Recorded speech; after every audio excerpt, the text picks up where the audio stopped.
stocks, these stocks in this Chinese company? I disagree that it's a Chinese company, but I was in the DOJ, when you're appointed, makes a call on what you can and can't possess. Well, now, let me ask you this. Chinese companies steal trademarks, they produce counterfeit products and sell them over the internet on platforms such as Shein. They steal intellectual property.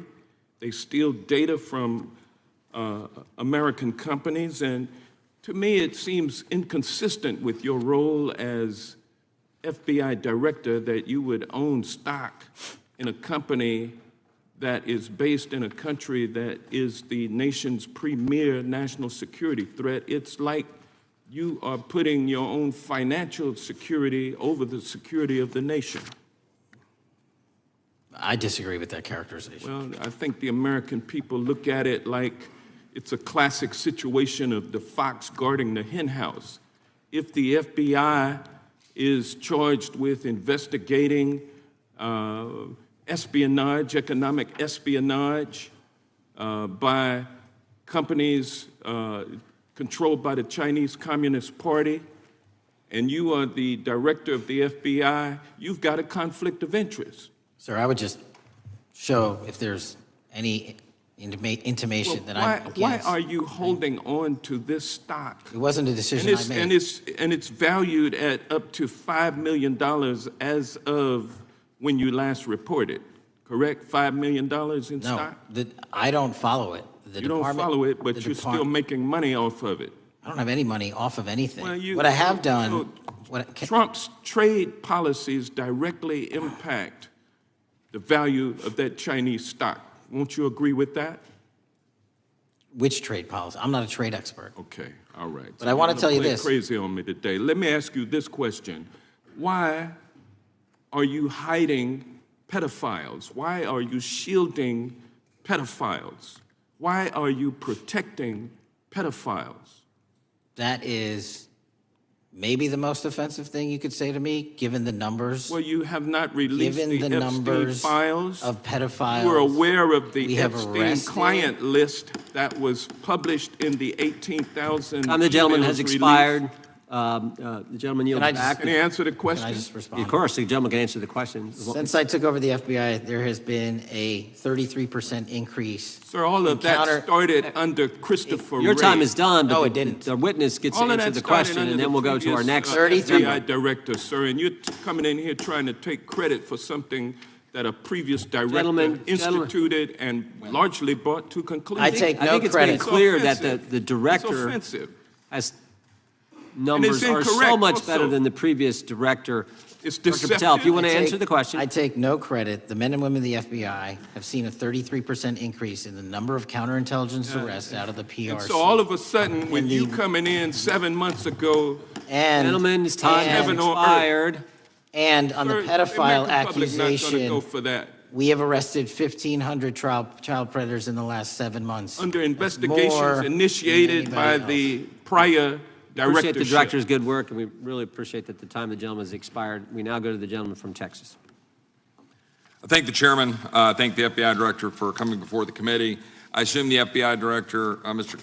Patel, I believe you probably agree with me that there is a significant organized effort on the left side of the political spectrum to advance criminal organizations being able to put more criminals out on the streets. That what we've seen this in daily action. Are you familiar with the report that came out this last Monday from the Law Enforcement Legal Defense Fund?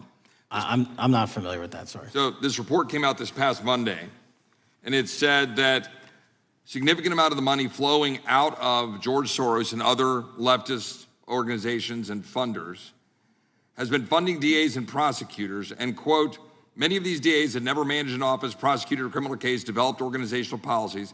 In dozens of America's largest cities and counties, this report finds these progressive district attorneys have outsourced core parts of the American criminal justice system to activists and political donors, taking direction and advice on everything from staffing decisions and communication strategy. Organizations, it's a complex web of donors going in through these organizations to put radical DAs and prosecutors out there, putting criminals on the streets. Does the FBI director agree that this exists and is a problem? I will accept the factual representation, and if that exists, it is a problem. The organizations such as TIDES, the Fair and Just Prosecution, Brenner Center for Justice, Partnership for Safety and Justice, the Vera Institute of Justice, the amount of dollars flowing from George Soros through and to these organizations and to the various prosecutors that have resulted in increased crime on our streets, including the brutal murder of the Ukrainian refugee in Charlotte. I bring that up because that is one component of the problem. In addition, we have an organized effort targeting our border.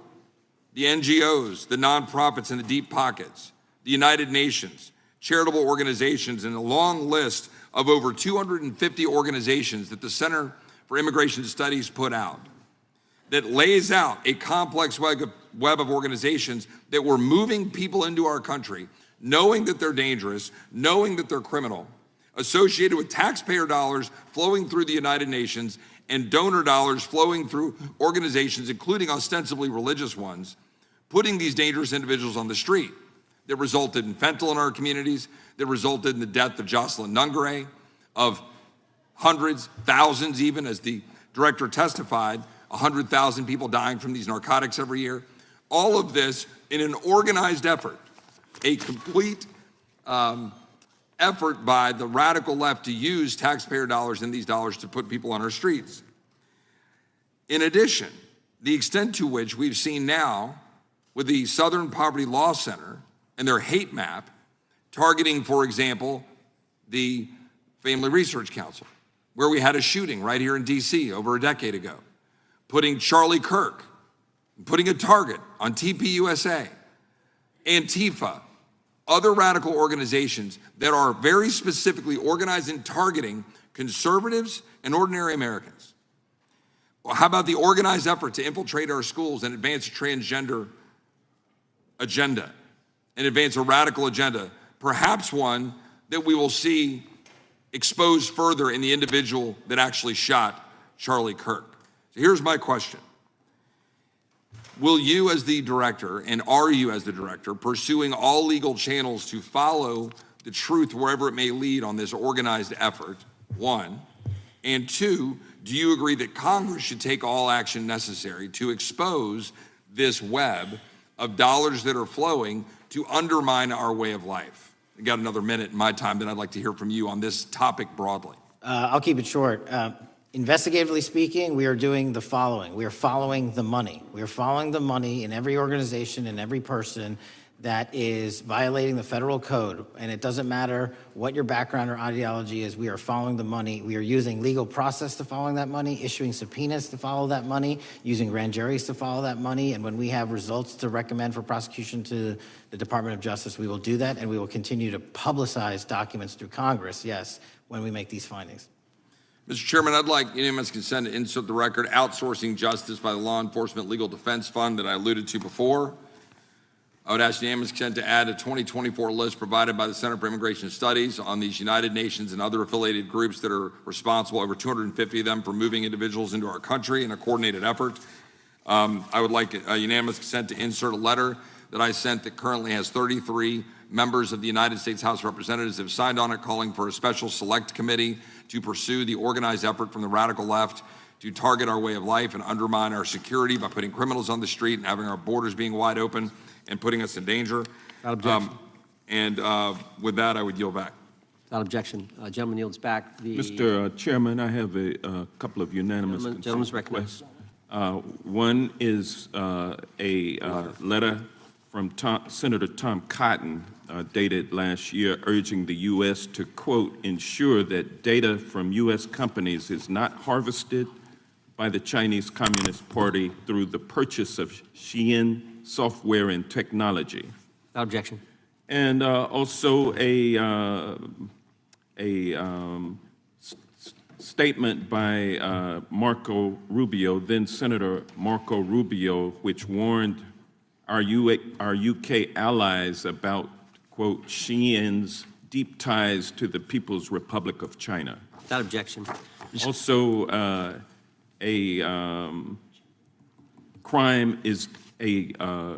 the record crime is down in 2025. Trump doesn't deserve credit which demonstrates that the crime rates have been decreasing since 2023, which was published by the Vera Institute. Also, a unanimous consent request to enter into the record a NPR report from July of 2024. GOP vows to make America safe again. Statistics contradict their growing crime claims. Without objection. Also, a report out of the American Presidency Project dated January 17, 2025, record low crime during the Biden-Harris administration.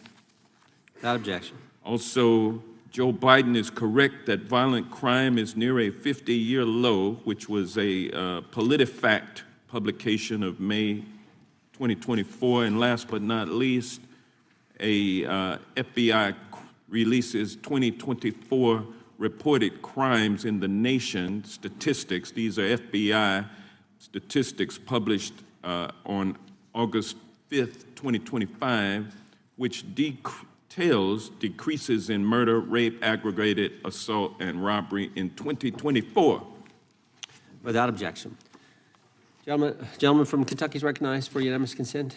Mr. Chairman, I ask unanimous consent to submit two sets of documents. The first is a series of emails from the victims of Jeffrey Epstein. They are making FOIA requests to get their own FBI files and not having any success. So I want to bring attention to that by submitting that to the record.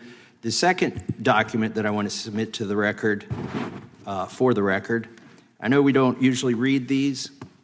This one's not readable. It's completely redacted for the most part, the first 50 pages. This is actually the search warrant that was served on James O'Keefe for a diary that he had already given to the government 2 months before. And as it turns out, there were no indictments here, yet he still doesn't know why he was raided, and I think he deserves to know. So, Without objection. Thank you. The chair now recognizes the gentleman from California. Director, the first time you saw Donald Trump's name was in the Epstein files. Did you close the files or keep reading? I've reviewed not the entirety of the files, so I have. You haven't reviewed all of the Epstein files? Personally, no. You're the director of the FBI. This is the largest sex trafficking case the FBI has ever been a part of. Buck stops at the top, and your testimony today is you have not reviewed all of the files. What I've been doing is been busy providing the safest country this country has seen in modern U.S. history in historic speed, because the men and women of the FBI are given the resources to reduce the homicide rate, to reduce the drug trafficking rate, to reduce the amount of children that are being trafficked, and the number of pedophiles. It sounds like those children being trafficked would appreciate the director reviewing the files. You said you don't know the number of times Trump's name appears in the files, so it could at least be 1,000 times. Is that right? The number is a total misleading factor. We have not released anyone's name in the Epstein files that has not been credible. Director, could it at least be 1,000 times? We have released every piece of legally permissible information. Okay, you can characterize the numbers however you want it. Reclaiming my time, Director. It sounds like if you don't know the number, it could at least be 1,000 times. It's not. It's not. Is it at least 500 times? No. Is it at least 100 times? No. Then what's the number? I don't know the number, but it's not that. Do you think it might be your job to know the number? My job is to provide for the safety and security of this country. My job is not to engage in political innuendo so you can go out to the sticks and get your 20-second hit in your fundraising article. My time, Director. Keep going, reclaiming your time, because the people of California are being underserved by your representation. If the president is not implicated, why not release everything that involves him? We have released everything, the president and anyone else's side, that is credible and lawfully be able to be released. Your fixation on this matter and baseless accusations that I'm hiding child pedophiles is disgusting. Anyone that says that needs to look at the stats alone and go back to the state of California, who's receiving the biggest surge in FBI resources through my redeployment, because the cities of Los Angeles, San Diego, and San Francisco need it. Director, remembering your oath to tell the truth, did you ever tell Donald Trump his name is in the files? I have never spoken to President Trump about the Epstein files. Did you ever tell the Attorney General that Donald Trump's name is in the Epstein files? The Attorney General and I have had numerous discussions about the entirety of the Epstein files and the reviews conducted by our team. Did you tell the Attorney General that Donald Trump's name is in the Epstein files? And we have released where President Trump's name is in the It's a simple attorney's question. file. Did you tell the Attorney General that the President's name is in the Epstein files?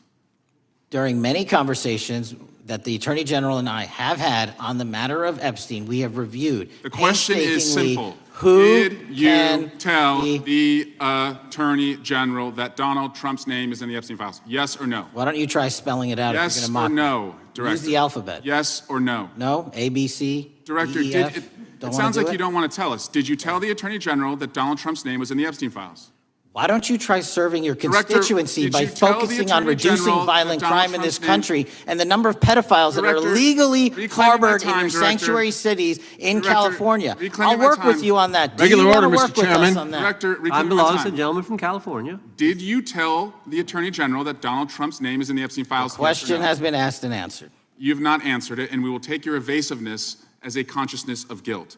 Director, did Donald Trump ever say to you, just find and release the entire truth? Don't worry if I'm in it? The instructions from the administration were to release all credible information, and we have done that. Did Donald Trump ever provide information about Jeffrey Epstein as an informant? Donald Trump has not been, and I can only speak for the FBI, an informant of the FBI. So, Director, you've played this cute shell game where you say you can't release everything because the court has said that it legally is not allowed to be released, but the court calls bullshit.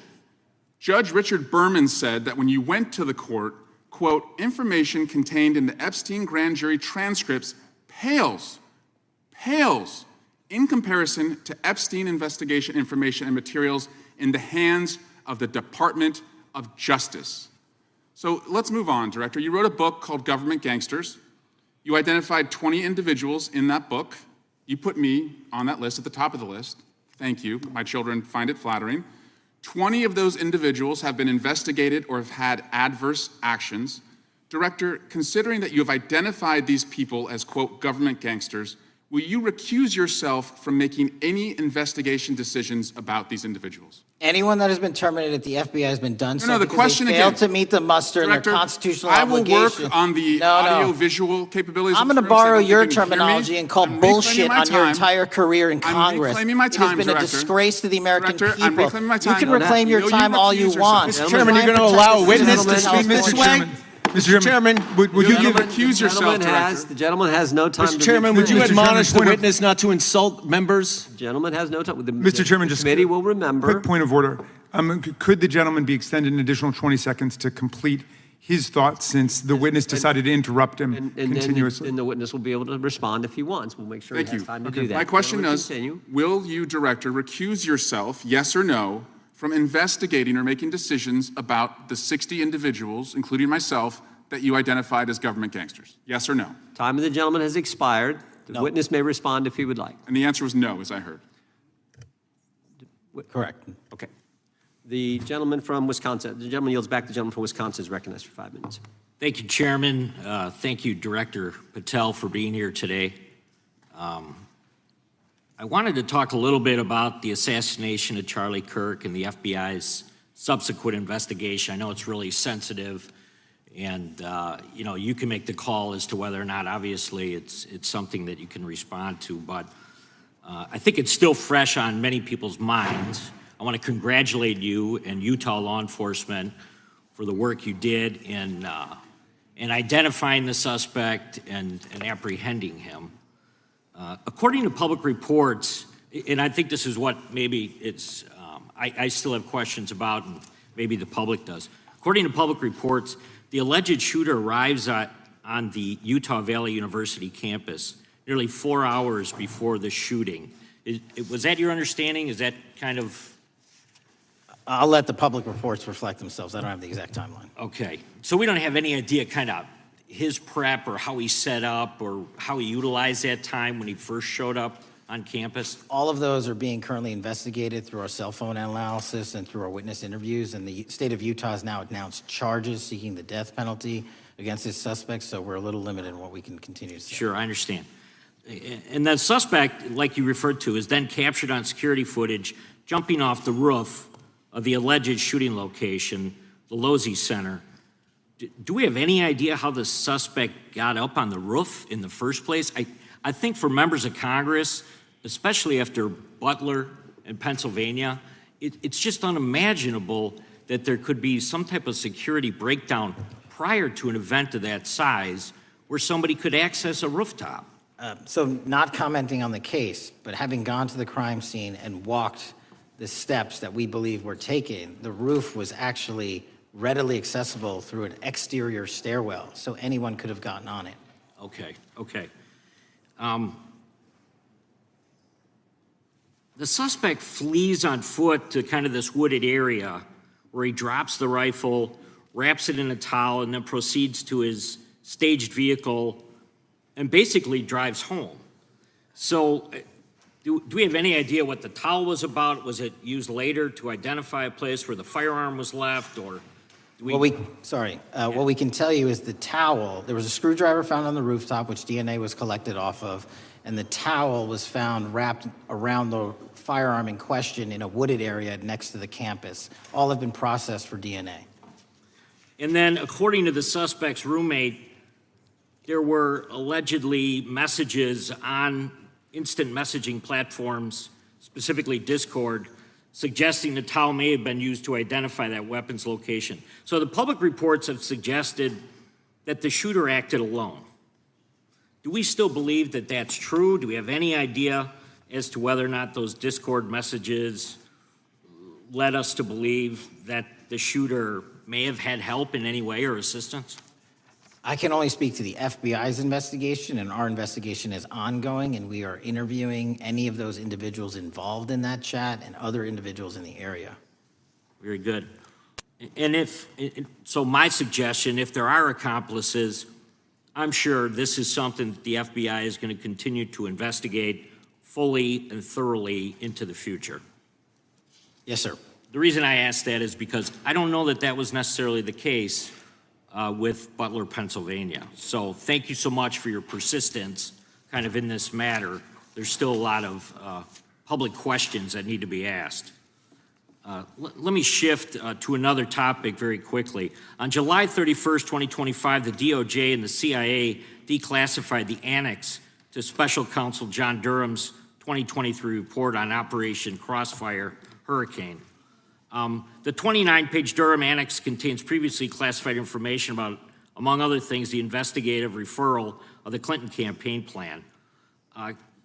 Why would somebody place documents in a burn bag related to this case?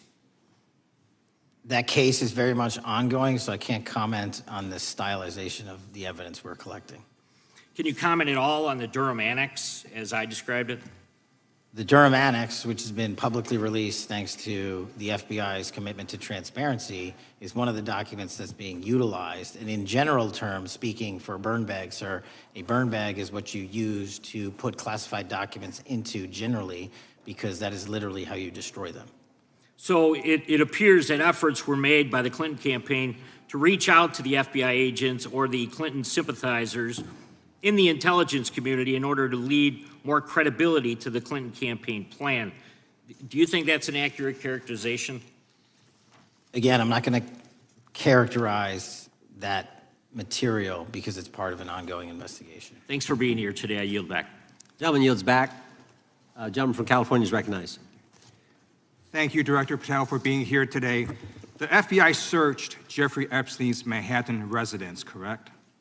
I believe that happened in 2018. I think there was 2 locations, sir. It's 2019, and in that residence, the FBI found a safe, correct? I don't have the catalog of evidence in front of me. In that residence, the FBI found a safe, correct? I'll accept your representation. Okay. And in that safe, the FBI found topless and lewd photographs of girls, correct? Again, sir, I'll accept your representation. I don't know. Thank you. It was all over the media at the time. There's a New York Times article that says Jeffrey Epstein is indicted on sex charges as discovery of nude photos is disclosed, dated July 8th, 2019. And the Times reports a trove of lewd photographs of girls was discovered in a safe inside financier Jeffrey Epstein's Manhattan mansion. Author Michael Wolff has conducted numerous interviews of Jeffrey Epstein. I'm going to play for you a video clip of what Michael Wolff said Epstein told him was in the safe, and what he showed the author was in this safe. So let's please play that clip now. Elected. I was sitting talking to Epstein, and he said, "Wait a minute, I got to show you something." And then he went into his safe, and he came out with photographs. They were Polaroids, I think, and he kind of spread them out like playing cards, and it was Trump. I mean, I think there were a dozen of them, and it was Trump with girls of an uncertain age at Epstein's Palm Beach house, where all of the things that he would ultimately be accused of took place. And I remember very vividly 3 of them. There are 2 in which Trump is, the girls, topless girls, are sitting on Trump's lap. And then a 3rd in which he has a stain on the front of his pants, and the girls are kind of pointing at it, sort of bent over, laughing. So Director Patel, I'm going to ask you a very broad and general question. As you know, Donald Trump and Jeffrey Epstein were friends. There are, of course, photos showing Donald Trump together with Epstein, correct? I don't have the entirety of the photographs, but I think they've been photographed in public together. All right. Are there any photos showing Donald Trump with girls of an uncertain age? No. How do you know that? Because that information would have been brought to light by multiple administrations and FBI investigators over the course of the last 20 years. Well, you know what? That's just not true, because no one knew about the creepy birthday message that Donald Trump wrote to Jeffrey Epstein until the Wall Street Journal disclosed it, and then all of a sudden, the Epstein estate provides it to Congress. Well, so certainly, you weren't there at the search. You don't know what Epstein may or may not have done with those photographs even prior to the search. Maybe someone has it. Maybe the Epstein estate has it. You raise a great point. So I'm going to ask you, have you asked to talk to Michael Wolff? You raise a great point. I haven't personally asked to talk to Michael Has the FBI asked? But the FBI, I'll get back to you if the FBI specifically So Michael has ever. about 100 hours of testimony of Jeffrey Epstein. Wouldn't it be good for the FBI to interview Michael Wolff? I'm not saying they haven't. I just don't know.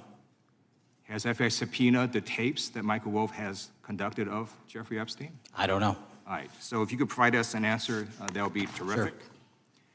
Sure. Well, let me ask you this question then. Have you looked at all the photos in Epstein files?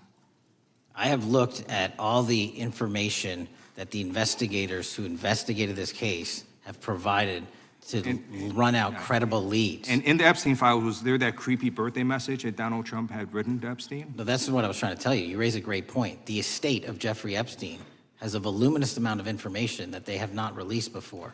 Okay, so that's great. So wouldn't it be great if FBI subpoenaed the estate of Jeffrey Epstein for all that information? The estate is under no obligation to provide that material, even pursuant to a subpoena. That's a great point. Yeah, that's just false. Okay. That's just false. You're the frickin' FBI. You can subpoena the information from the estate, and you better do that. That's literally not how it works. I'm going to move on now and talk about Epstein's client list.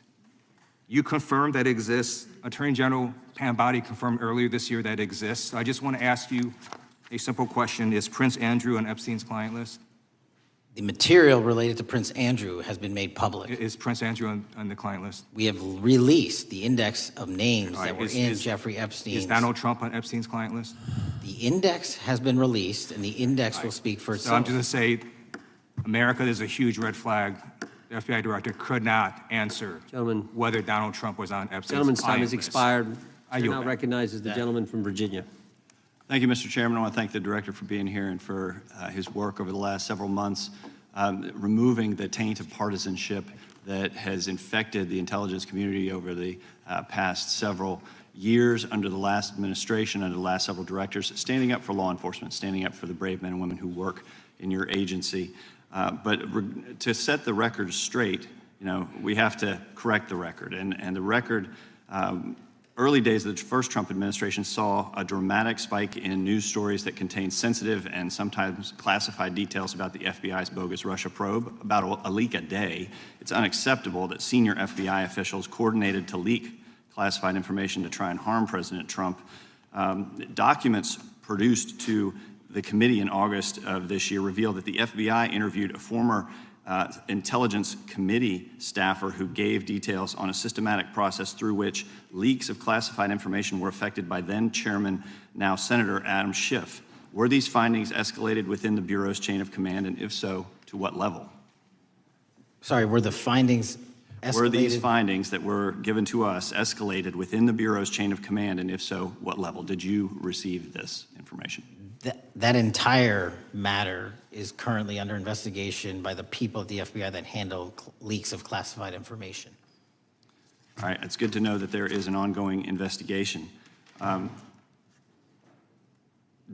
Can you tell me whether these leaks to the media compromised any ongoing FBI investigations during the Trump-Russia probe?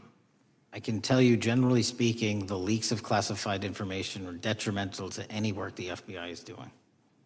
Now, former Director James Comey testified before the Senate Judiciary Committee that he had never been an anonymous source, nor authorized anyone to be an anonymous source in news reports about matters relating to the Trump investigation or the Clinton investigation. Was Comey's testimony true?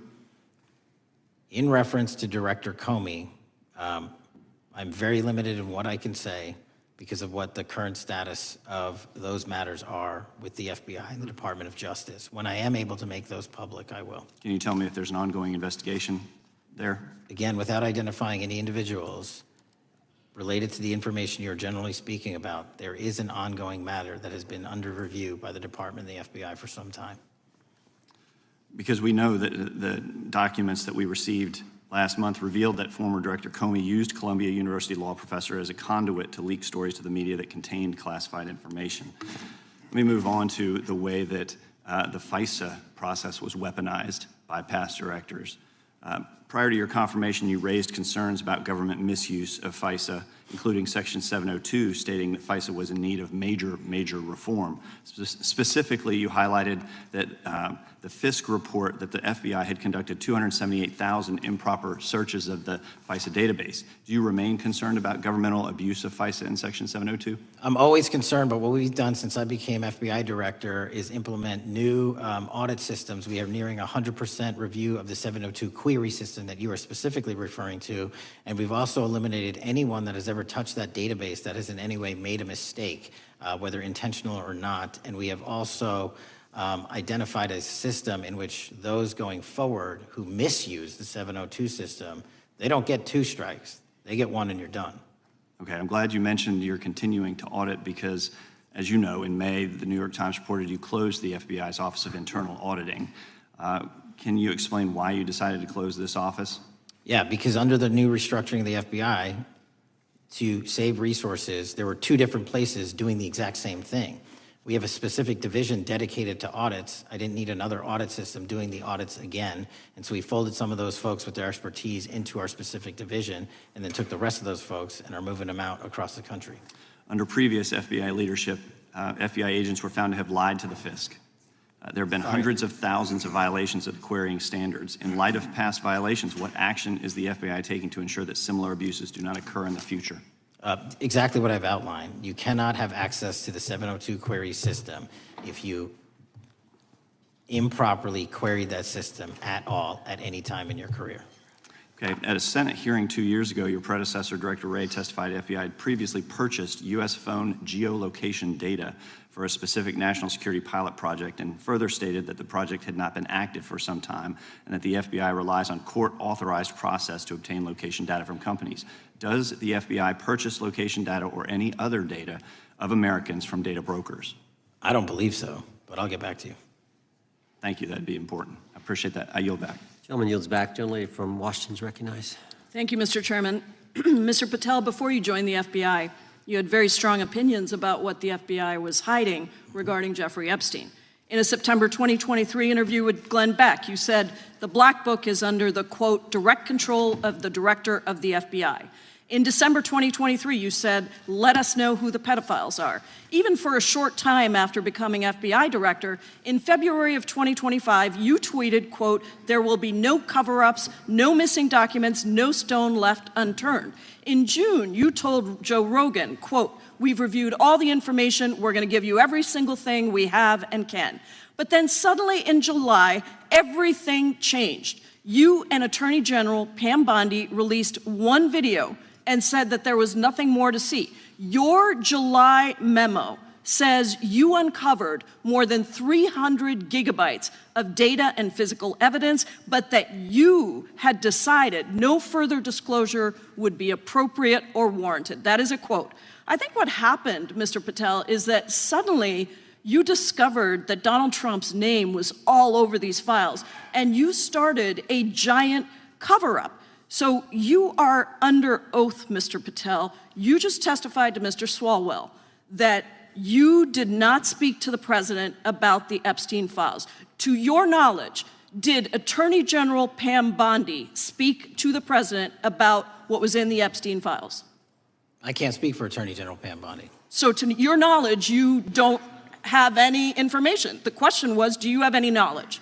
Do you have any knowledge? I can't speak. You are refusing to answer the question, so let me tell you that the Wall Street Journal reported that in May, Bondi told Trump that he was in the Epstein files, and at the same meeting said that the DOJ did not plan to release the files.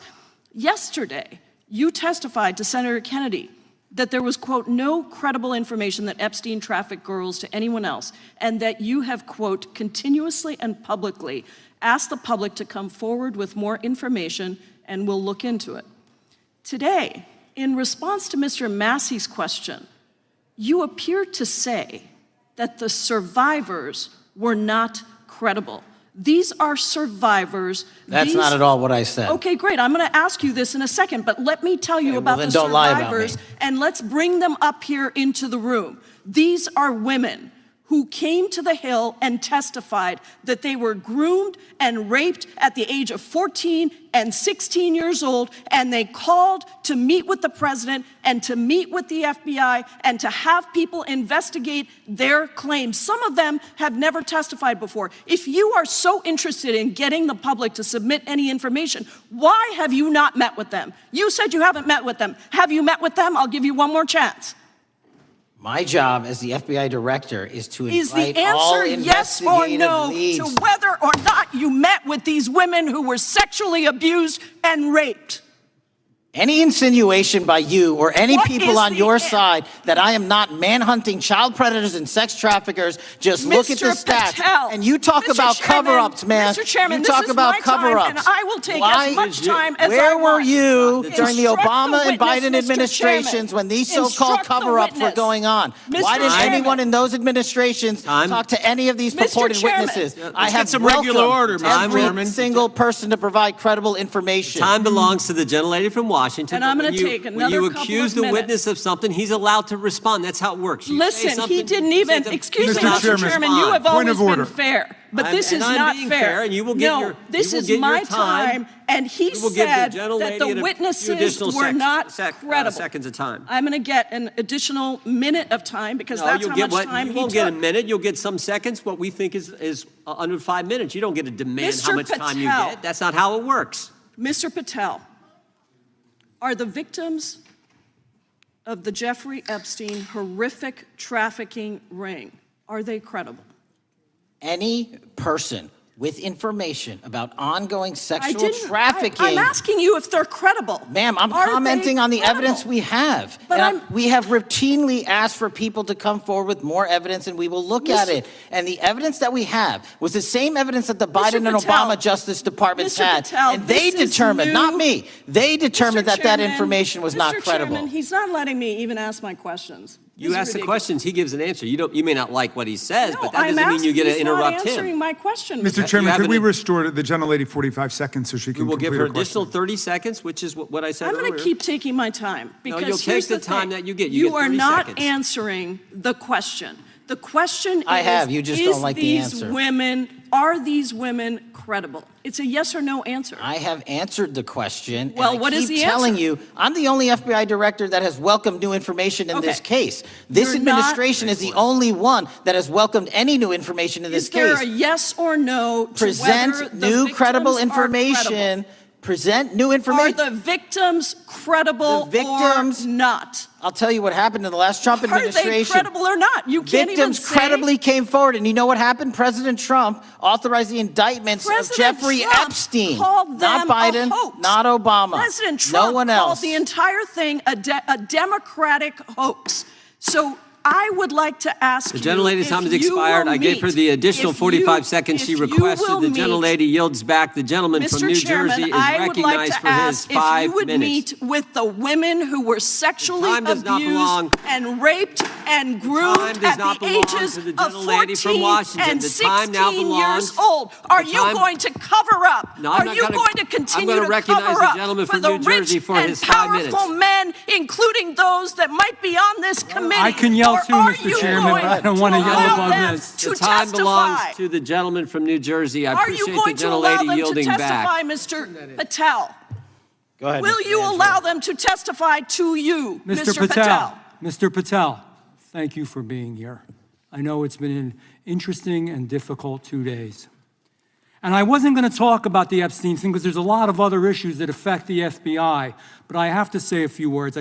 I've sat here, I've listened to this, I've watched it, and you know, my Democratic colleagues are so concerned now, Mr. Patel, all of a sudden. Where were they last year? Where were they the year before? Where were they the year before that? Where was the last president in any of this? All I know, the only thing I see is a single letter from the ranking member that was sent in 2019 that he didn't like the plea deal, and some people signed on to that. Most of the truth, the real truth, let's be honest, let's be intellectually honest. The real truth is we didn't hear from them at all. Anybody of them. Hardly any of them ever mentioned it. Some of them didn't mention it at all until the beginning of this year. Earlier in the year it started. Not one Democrat asked Director Wray. We all remember Director Wray was here. Not once, not twice, multiple times. Nobody asked Director Wray about Epstein before this committee. Nobody was that concerned. Where was the concern for the victims then? Where was the moral righteousness then? Where was the outrage then? Where was the sense of duty then? Where was the desire for accountability then? Where was the urgency for justice then? Most of all, where the hell was the integrity then? You know what the truth is. Let's just say it, man. Tell the truth time. The truth is, it's politically useful for them to try to do this now, even though they didn't give a damn about it in the past. And you know what? That's an insult to the victims, and that's an insult to America. Continue to do the work you're doing. Continue to uncover what needs to be uncovered. One real quick thing before I say anything to 9/11. We know that was mishandled by the past director and by the past FBIs. There are family members here. There are family members who are concerned. God Almighty, we want to get to the truth of that. I ask you, please, to meet with them, to talk to them, and to investigate this with truth. You know, in the Biden administration, we went through a very dark and difficult period of time. The FBI trust was broken with the people. Catholics were, this is the stuff we've been talking about, were labeled radical threats for praying in their churches with their rosaries. Parents at school boards were called terrorists for standing up for their children. Hindu holy men in New Jersey. We have the largest Hindu temple in the world. They were attacked. They were put up against the wall with guns to their heads. So it isn't just a Catholic or Christian thing. American Jews were targeted in colleges and universities, and a lot of folks in the FBI, and the past FBI, not this one, didn't give a damn. We can't go back to targeting religion. We can't go back to silencing free speech. The Biden administration did that. So I got questions for you. Hopefully thoughtful questions that you can answer for us in a thoughtful way. How is this FBI now, under your leadership, how are we restoring trust for Catholics, for Hindus, for Jews, for parents, for all the other, for just American people that were targeted by FISA because they had a different viewpoint? How are we restoring that trust in the FBI? Multiple ways, sir. One, and maybe most importantly, is through transparency and providing the American public with the material so they can see, read it themselves as to what the abuses were in the past, whether it relates to the Catholic memo or the Hindu incident you talked about at the largest temple in North America. Any institution of faith and any member of faith will not be investigated by this FBI because they are men and women of faith ever, period. And nor should they. Nor should they. I don't mean to interrupt you, but my God, of all the amendments to the freedom of speech, freedom to believe in what you want to believe in, I know you're standing up for that. Continue. I'm sorry. No, that's it. Sorry. Okay. The Richmond memo was driven by a reliance on sources. The Southern Poverty Law Center, you know, the words sound nice, but the organization's not so nice. And we've seen the Anti-Defamation League distort data that counts as violence. Have you been able to identify and eliminate these kinds of partisan sources? We welcome all sources, but we want objectivity and neutrality and decency in the way we report all this. Have you been able to uncover any information there? How do we make sure our sources are good in the future? We have reviewed the source processes that infiltrate any institutions of faith, and they will no longer be going into institutions of faith. They will be directed towards criminal activity and protecting the homeland, the two most important missions the FBI has, and that's what we're going to continue to do. Good. And I'll say this, there was a lot of bull today, a lot of you know what, and I'm not going to say it because I respect the institution so much going on around here. Continue to do the work of the people. You are here for that reason. The administration is here for that reason. It was weaponized and politicized, the FBI, in the past. I hope to God we never, ever see that again. One of the darkest parts of American history. Thank you, Mr. Patel. I yield back. Mr. Chairman, I have a unanimous consent. Gentleman yields back. The gentleman from New York is recognized for UC. I would like to introduce a CNN article that explains how an alleged top leader of the MS-13 gang was dismissed. His case was dismissed in Brooklyn so that he could be deported back to El Salvador, even though he was charged with murder. Without objection. Mr. Chairman, I have some unanimous consent. The lady from requests. Washington is recognized. I ask unanimous consent to enter into the record an article titled "Justice Department Told Trump in May That His Name Is Among Many in the Epstein Files." Without objection. I have another one that is a July 2025 article by the New York Times entitled "How a Frantic Scouring of the Epstein Files Consumed the Justice Department," stating that DOJ and FBI employees reviewing the Epstein Files were instructed to flag any mentions of Trump and other celebrities. Without objection. And I have another unanimous consent request to enter into the record an August 2025 article by The Guardian entitled "Ghislaine Maxwell Hinted at Epstein's Ties to Trump Officials.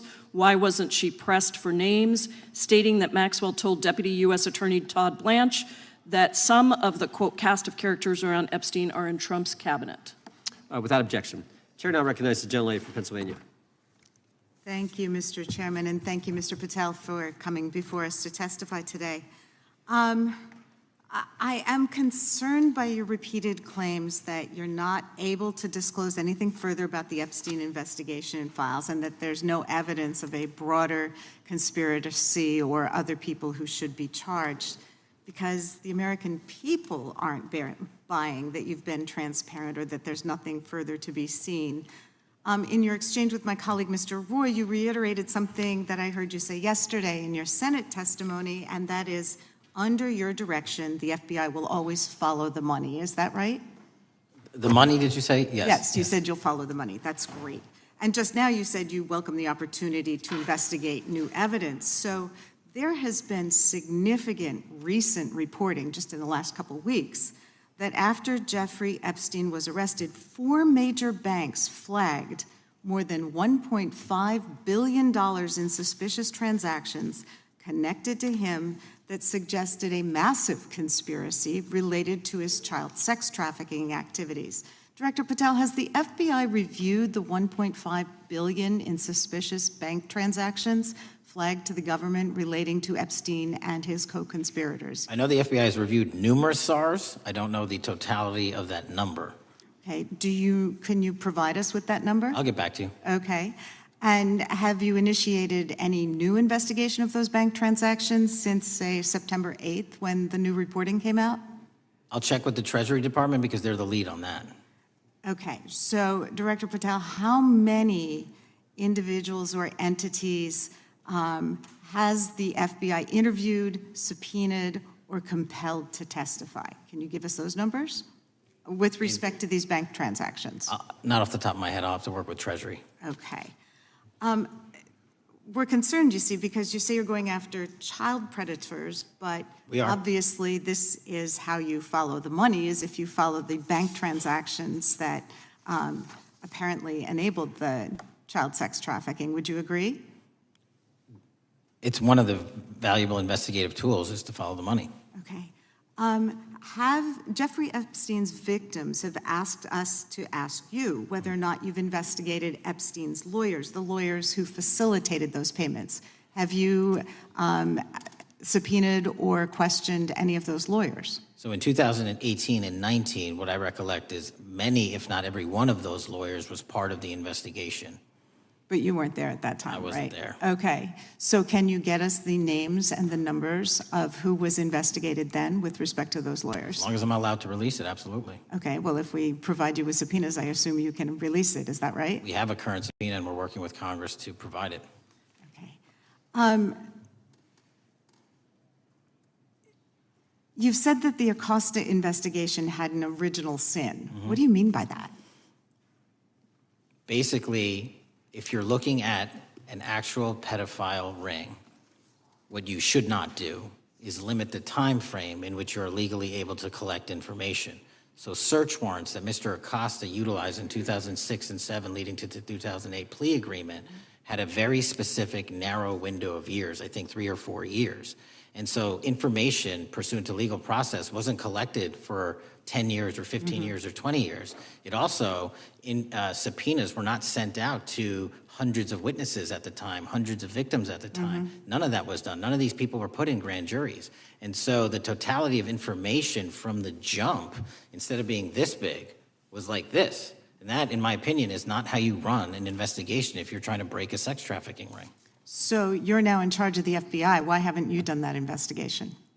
Great question, and here's the answer. Simply because I am not able to go back 20 years and collect information that the courts had decided was already subject to search warrants. They have said, this was in the investigation, there's a non-prosecution agreement out of that plea, and when the case was reopened, and this is where it comes into play, when the case was reopened in 2018 and 2019, the search warrants, again, were limited to the conduct of Jeffrey Epstein. Now, whether that's right or wrong, that's a different discussion, but I'm telling you that's the information we I think reviewed. that is a different discussion, and I think the discussion we'd like to have today is why you aren't following the money with respect to the broader conspiracy that it has been reported in the New York Times and elsewhere, and that if you really want to attack the issue, if you wanted to attack the issue, if you wanted to get to the bottom of it, if you wanted to disclose what really was involved in the Epstein files, the Epstein cover-up,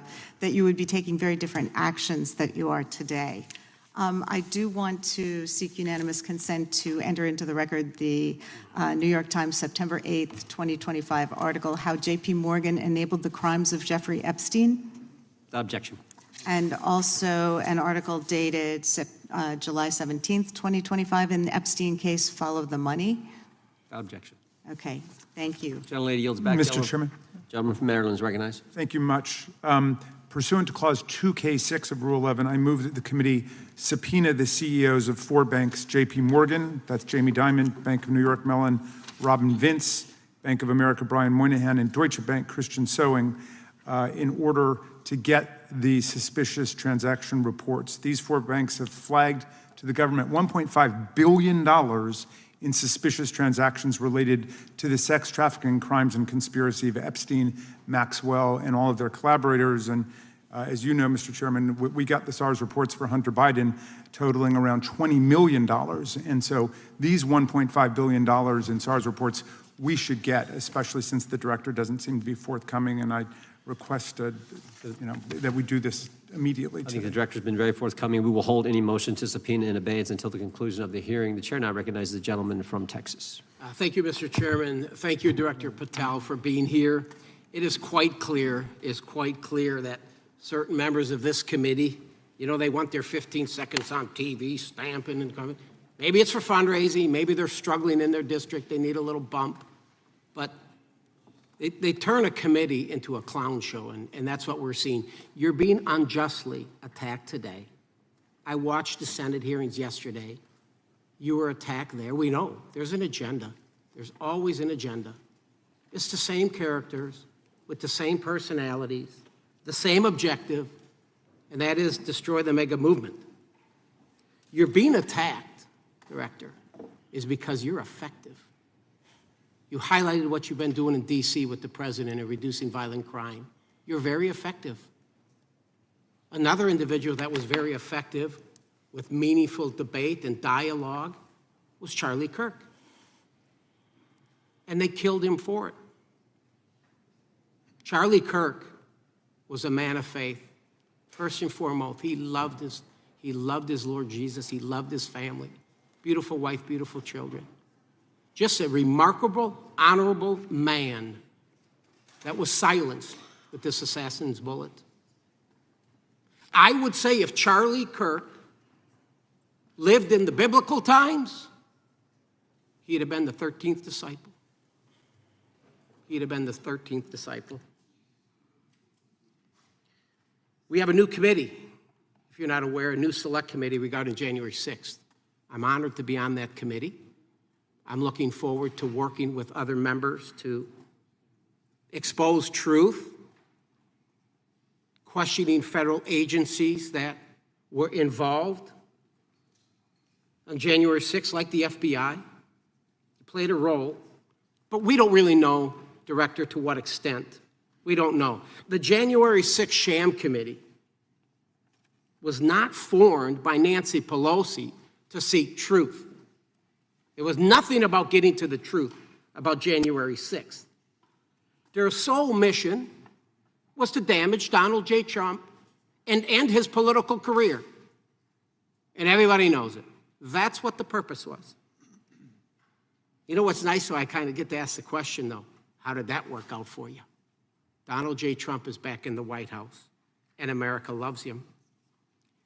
I spent 30 years in law enforcement, retired sheriff from a large county in the great state of Texas. I've seen, Director, I've seen more enthusiasm and support for law enforcement today because of what you and Donald Trump have done over the last 8 months to protect the American people. The American people couldn't count on their government to protect them. Crime is rampant. And now we have a president and an administration that puts the American people and their safety first. It's interesting, a few minutes ago, a classmate reached out to me and sent me I told him, I said, yes, we got Director Patel in front of our committee today.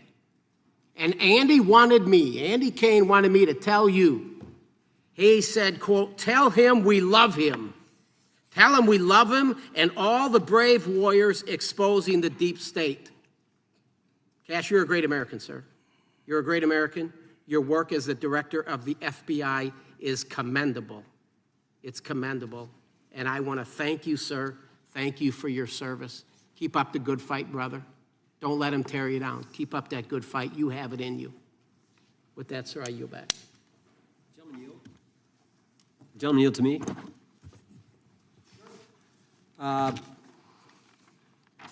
Director Patel, there were 26, the gentleman mentioned the select committee, there were 26 confidential human sources at the Capitol on January 6, 2021. 4 entered the Capitol and thereby broke the law. Do you know if those individuals were being paid by the Ray FBI?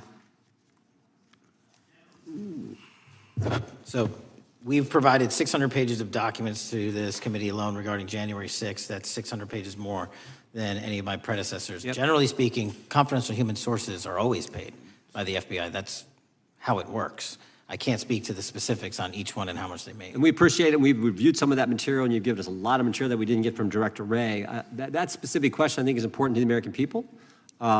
Were people who were confidential human sources of the FBI who broke the law, one was recommended for prosecution, my understanding is, by the information we've received from you.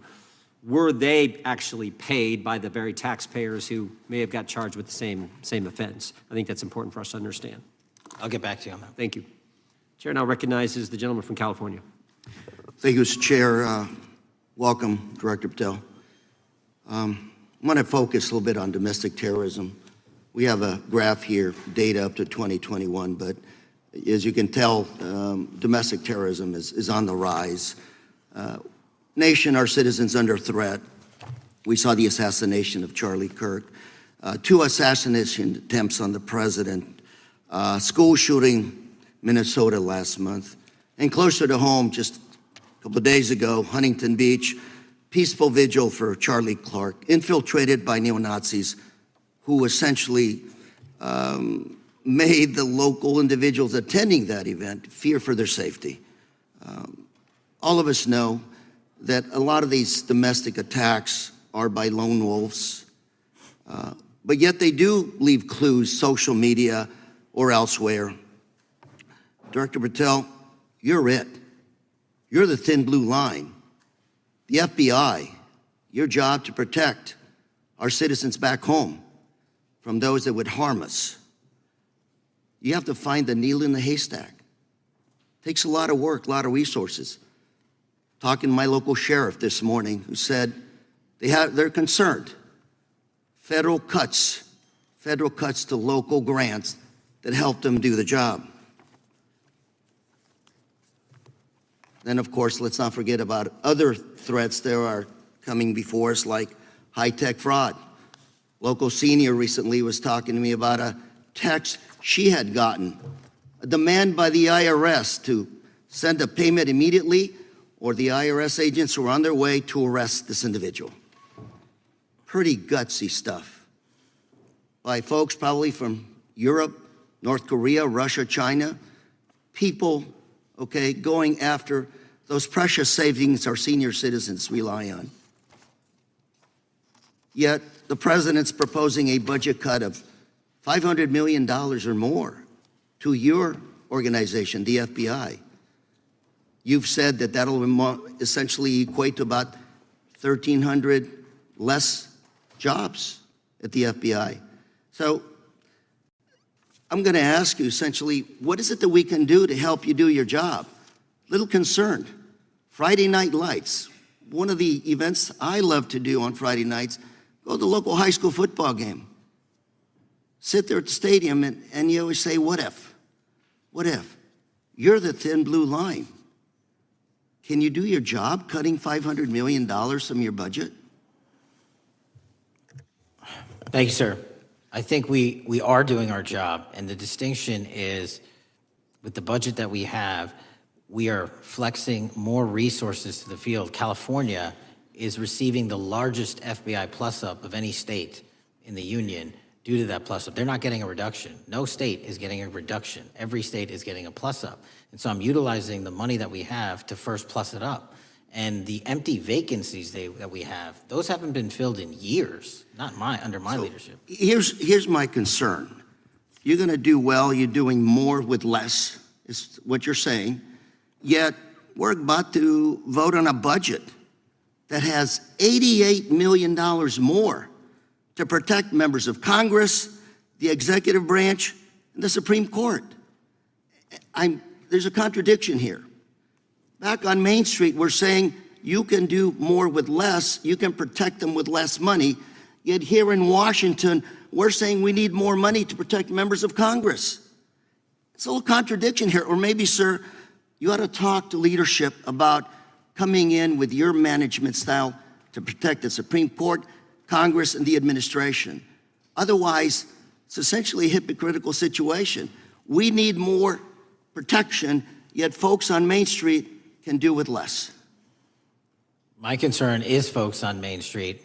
We also were, I think we received over $300 million in the big, beautiful bill, and we're also receiving pots of money from our interagency, so this sort of $500 million cut isn't entirely accurate. You're still getting cut $200 million plus.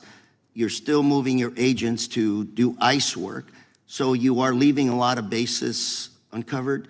And I'm not going to be argumentative with you, Director Patel. I'm just saying, if that thin blue line does not hold, people on Main Street will pay the price. I agree with you, sir. And I just look forward to working with you because I am very concerned that these kinds of budget cuts are short-sighted, especially when my local sheriff calls me and says, we need more support, and we're looking at budget cuts. I'll work with you, sir. Thank you, Mr. Chair. I yield time. Mr. Chairman, I have another unanimous consent request. The gentleman yields back. The gentleman from New York is recognized for unanimous consent. I seek to introduce a December 2024 OIG report from the Department of Justice, which confirms the conclusion of the Bill Barr Justice Department that the so-called whistleblower, a disgruntled former employee of the Intelligence Committee, was not a credible witness and there were no further actions taken. Without objection. Mr. Chair, I'd like to submit some items for the record. You bet. Gentleman from California. First one, Trump's deportation diverts FBI agents off child predator cases. Second one, FBI director backtracks on administration's proposed budget cuts. And number three, Trump administration says 70% of ICE detainees do not have criminal convictions. Without objection. Gentleman from Texas is recognized. Thank you. Director, earlier this year, the committee learned of new documents tied to the Crossfire Hurricane investigation and the Russia collusion hoax against President Trump. Your efforts in declassifying key documents tied to this investigation allowed the committee to acquire thousands of pages that it did not have previously. Did any of your predecessors make any effort to declassify these documents? Not to the extent we have. Did any of your predecessors share or leak any details that were classified at the time? There are ongoing leak investigations across the board at the Bureau related to this. I believe one of those is Mr. Comey, and I thank you for continuing that investigation. Among the declassified documents are the Durham Report Annex, the Crossfire Binder, and the Nellie Orr Criminal Referral. Could you summarize for those watching what we know about the Russia collusion hoax so far? Well, sir, I think the record will speak that the Russia collusion matter was perpetrated by a political party to go overseas and obtain information from a foreign intelligence asset, only to have that information, which was demonstrably false, turned over to the FBI, who walked into a federal FISA secret court and asked for a secret surveillance court order and lied to the federal court, and we know that because someone was convicted of it, and only to surveil the political opponent. So that is a massive scandal. We helped expose it. And in terms of the pages of productions, I provided 1,400 pages of production related to Crossfire Hurricane, and my predecessors have provided 0.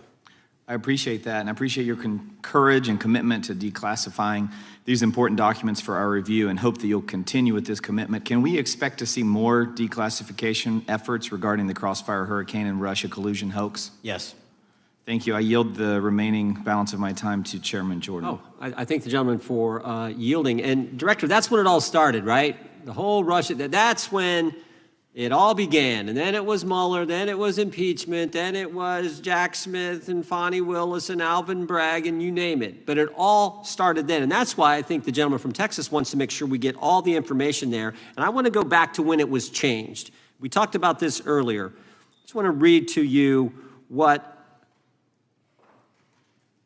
the CIA officer said to the House Permanent Select Committee on Intelligence, quote, Brennan refused to remove the dossier, and when confronted with the dossier's main flaws, he responded, yes, but doesn't it ring true? So that's what he initially said. And then when he was talking to this committee, he said the CIA was very much opposed to having any reference or inclusion of the Steele dossier in the intelligence community assessment. So on one hand, you got a witness who was there who said he refused to remove it even though he knew it was garbage. And then he's, on the other hand, telling the committee, no, we didn't want anything to do with it. It shouldn't have been a part of the intelligence community assessment, which we know it was. You know it was. You found that. Those are two entirely different stories. I think Mr. Brennan has some explaining to do, frankly, what happened there. And I think you said earlier that this whole thing, and I think you said to Mr. Gooden, this whole thing is being looked at as part of this grand conspiracy to undermine the president, whether it's Comey, Brennan, Clapper, former head of the Intelligence Committee, now senator from, whoever it is, that's all being looked at. Is that accurate? Yes, sir. Well, we appreciate that. And part of what's also being looked at, and I think the gentleman from Wisconsin brought this up earlier, what is a burn bag for, by the way? Generally speaking, the intelligence community obviously utilizes and possesses classified documents, but drafts of those classified documents and even ultimate finished products of those classified documents have to be recorded and or discarded. And if they are discarded, the only way we do that the hard copies is we literally put them in burn bags that are identified specifically for that purpose, and there is a very exact courier system in which those burn bags are obtained and the material inside is destroyed. So it's to get rid of the material, right? Yes, sir. And it looks like the annex that Mr. Durham in his investigation had was put into a burn bag by your predecessor, I assume, to be destroyed. Is that accurate? Without getting into the stylization of the evidence, anything that's put in a burn bag is for purposes of destruction. Do you find that interesting that the Durham annex was placed in a burn bag, that you would discover that when you took over as the head of the FBI? We found a lot of information in a lot of burn bags. Well, we appreciate you finding that. We'd like to know a little bit more about that, and we look forward to that information coming forward. And I appreciate the gentleman yielding. With that, we now recognize the gentleman from Colorado. Thank you, Mr. Chairman, for holding this hearing. Thank you, Director Patel, for being here today. I have a couple of questions regarding a terrible shooting that occurred in Colorado, a state, as you may know, that I represent. You've testified previously about, I think, what you would describe as your efforts to provide more information regarding the investigation with respect to the horrific assassination of Mr. Kirk. And so, in that same vein, I'm hoping you can provide this committee and my constituents in Colorado with some clarity. Absolutely. I think, as my colleagues know, in Evergreen, Colorado, Jefferson County, a county that I proudly represent, at Evergreen High School, a shooter ultimately injured. 2 students were praying for their swift recovery. There's an article here from Colorado Public Radio. The title is, quote, FBI was already investigating an account that may have been linked to the Evergreen shooter. You're familiar with the circumstances generally, Director, regarding this terrible tragedy. Yes. So my understanding from the public reporting is that an organization reported to the FBI in July of this year regarding, just reading here from the article, that the FBI opened an assessment into a social media account user whose identity was unknown and who was discussing the planning of a mass shooting with threats nonspecific in nature. This is the FBI's statement to the press. And that the FBI continued to work this assessment investigation to identify the name and location of the user up until September 10th, 2025, which was the day of the tragedy. Can you provide us some clarity on what were the impediments to finding, the account user, and maybe describe in greater detail the FBI's work in that regard? Generally speaking, yes, because I know even though the shooter's deceased, the investigation we're not done. Sure. And so the impediments to finding these individuals, and you highlight a great point. We had 2 huge tragedies in the span of days in this country. The school shooting in Evergreen, Colorado being one of them. And proactively going out onto these social media platforms, which are so large, is our biggest impediment. And we need to rely on the service providers. There's actual legislation, I can't remember the name of it, that's up for renewal, which will, and I think at the end of the month, which gives service providers the ability to report that information in from their end without liability. We need that to continue, because while the FBI has so many people and the police are great at doing it, there's just too many platforms to cover down on. Well, I appreciate that, Director Patel, and I think we're certainly, I'm interested in continuing this conversation, because I think the reporting suggests that there's a pattern, and that ultimately we want to make sure that law enforcement is able to prevent this kind of tragedy from happening in the future. I have a question. It's not meant as a gotcha question, so it just frame it there. But it is in regards to some reporting around a periodic transaction report that you had filed earlier, this year. So this is in July, pursuant to the ethical obligations as a senior executive official. You remember filing that in July? Yes. Yeah, so in that report, as best as I can surmise, you disclosed that you divested $100,000 or more in a variety of different stocks, which I presume was pursuant to the ethics agreement that you negotiated with the Department of Justice. In that same report, there's a disclosure regarding purchases of 2 different transactions. So between $15,000 to $50,000 in a national coffee house chain, and between $50,000 to $100,000 in a semiconductor company on May 9th and May 12th. Are those transactions that you're doing personally, or are these through a stockbroker, or are these transactions that you're handling yourself? So how they happen is I submit proposals under DOJ guidance to say, hey, I would like to trade this or that. and they run their review, and the FBI runs a review, and then they come back and say yes or no, and then I make the transaction. Is there a reason that you decided to make the purchases into those two companies? Generally speaking, before I got this job, I was, trading stocks, but not a lot like most people, and I just follow certain industries, and I thought they would be a good investment. So the reason why I ask, right, because you had divested in other companies, Yeah. and I presume that wasn't because there were actual conflicts. It's just that you wanted to avoid an appearance of impropriety. It was both. Both, but not all of the companies were conflicts. Whatever they make divested from. I don't make the call, they make the call. Sure. Yeah. I guess my point would be, the reason why I ask is, why I said it's not a gotcha question, I have for years led an effort here in Congress to try to ban members of Congress, senior executive officials, from trading stocks. And it's bipartisan in nature. We're working really hard to get that done, Republicans and Democrats. And you can understand, I think, given your role, given the nature of the position that you hold as the leader of the largest law enforcement agency in our country, that divesting entirely, not doing day trading now, I think would be something that would be in the interest of the American people. So I just would hope you would consider that, and that moving forward, that perhaps not purchasing stocks in individual companies, I would think would be something that would be worth pursuing. Gentleman's time is... I'm happy to give the witness an opportunity to answer. Thank you. I'll work with you on it.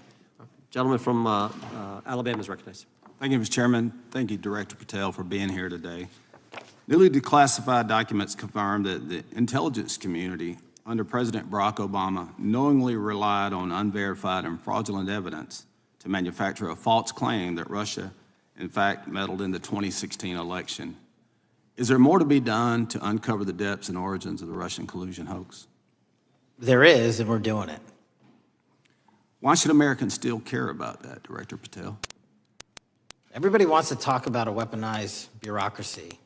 And when we put out the facts about a weaponized bureaucracy, not because I said so, but because we found the FISA documents, because we found the 302s and the 1023s, then it becomes a political football. My job is to continue to put out that information and let the American public read it for themselves when I'm lawfully able to do so. And that's been my commitment on any subject, Russiagate or otherwise. Wherever the law allows me to do it, I will do it. When I first came in 2020, the number one concern as I was doing town halls was the weaponization of the government against the American citizen. And so are there things that you're doing, structural reforms that implementing so that the FBI cannot be weaponized again, whether it's against President Trump or future elected presidents? It shouldn't be weaponized against anyone. And the structural reform is simple. If you're going to go after a political individual or someone seeking political office, there has to be a grounded basis in law and fact to open up a criminal investigation. And if there's not, the investigation isn't even opened. And I've also gone back and reviewed other cases that were opened in prior administrations related to public officials. And we've closed a number of them because we felt that some of these actions were weaponized on either side of the aisle. I felt it wholly inappropriate for the FBI to be playing umpire and referee amongst these decision makers when there was no factual or legal basis to continue those investigations, so I shut them down. And I think that's so desperately needed because we need to restore trust in law enforcement and certainly in the DOJ and the FBI so that the American people don't fear the very government that's supposed to protect them. And so thank you for doing that. On August 11th, you released to the committee documents concerning leak investigations that began in 2017. Do you believe these leaks were accidental or were they intentional in order to influence public opinion against President Trump? When I can publicly make a final decision on that, either through a recommendation of charging that the DOJ makes or findings that I have, I'm able to do so, but they're still not complete. Why did the FBI under Director Comey want to undermine the Trump administration? I don't know. You'll have to ask him. Think it might have been political? How will Director Comey be held accountable for his leaks and classified information concerning the Russian collusion hoax? Well, anyone. Doesn't matter what you did before or what seat you were in. If you leak classified information, that's illegal. And we will investigate it fully. And if we can bring enough evidence to recommend charges to the Department of Justice, we will. But as you know, in these leak investigations, it's very difficult to produce the information necessary. We know leaks happen. They literally happen every week. It's one of the most destructive things to this country. Media receives classified information beneficial to one side or the other. I'm a fan of none of it, and I want to shut all of it down. And we need to bring some real cases to deter individuals from doing that, and that's my focus. What was Comey's role in creating the ICA? You know, speaking from my memory, as the head of the FBI, he was charged under then Director Brennan and Director Clapper and the other IC elements to come in with the NSA, CIA, FBI, and ODNI and put together a collection of information on how the information sort of surrounding Russiagate came together. So he represented the FBI in that. Was former director of CIA, John Brennan, he's denied that the Steele dossier was used in creating the ICA. Is that true? Well, it's, without commenting on him, the FISA has been released and the dossier was in the FISA. It was in 4 FISAs. So I'll let the public decide.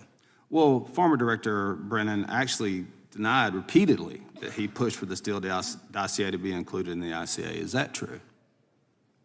Denied. I'll let his testimony speak for itself, but then Deputy Director Andy McCabe also testified to the House Intelligence Committee, which has now been declassified, that were there no Steele dossier, there would have been no FISA. Well, my time's getting close, but let me tell you this, sir, and well, my colleague from Texas said, thank you for the job you're doing. You're making the American people safe. You're restoring trust in these agencies that so many of us had lost trust in. So thank you for the work you're doing. That thin blue line, you're doing a fine job, and we want to let you know we appreciate it. Thank you. God bless you. Lady from California is recognized. Thank you, Mr. Chair, and thank you, Director, for coming here today. And actually, thank you for your response to my colleague from New York who asked you earlier about violent extremism. And you said that there is violent extreme ideology on both sides. And I think you actually alluded to that same statement yesterday in the Senate. So I too have some questions I'd like to ask you. These are not gotcha questions, and just deny, please, what you deem to be false. So Dylan Roof, who followed white supremacist propaganda, murdered 9 black parishioners in Charleston in 2015. Do you deny this? I'm sorry, Dylan Ruth? Roof? Roof, can you give me some more information? You're head of the FBI, you probably know this. If you don't know, that's fine. You can give me a reminder. I've got a lot in front of me. It was national news. Robert Bowers murdered 11 Jewish worshipers in Pittsburgh in 2018. I do remember that. And it was the deadliest anti-Semitic attack. So do you admit that that happened? I'm not saying the other thing didn't happen. I'm just asking for a little information. Patrick Cruces, who posted a manifesto about a Hispanic invasion, walked into a Walmart in El Paso, Texas in 2019 and began firing. He murdered 23 people that day, and the youngest was 15. Do you admit or deny that that happened? I'll take your presentation as accurate. All right, well, I have to say all of these cases have been adjudicated. As I said, they are not gotcha questions. These incidents were national news. And as director of the FBI, you have access to all of this information. So in 2022, Peyton Grendon walked into a supermarket in a black neighborhood in Buffalo, New York, and started shooting. He murdered 10 people that day.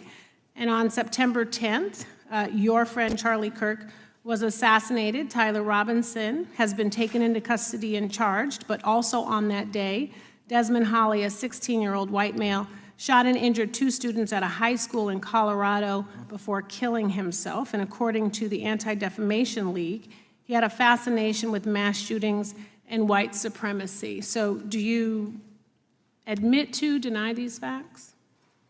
Those happened. Okay. Your predecessor, former FBI Director Christopher Wray, said that one of the most dangerous concerns is that racially motivated violent extremism, especially white supremacists, has been the biggest chunk of our domestic terrorism cases and is responsible for the most lethal attacks over the last decade. Do you admit or deny, A, that he said this? I'll let the record reflect that. Whatever he said was what he said. All right, and do you agree? That there is racially motivated crimes being committed in America, yes.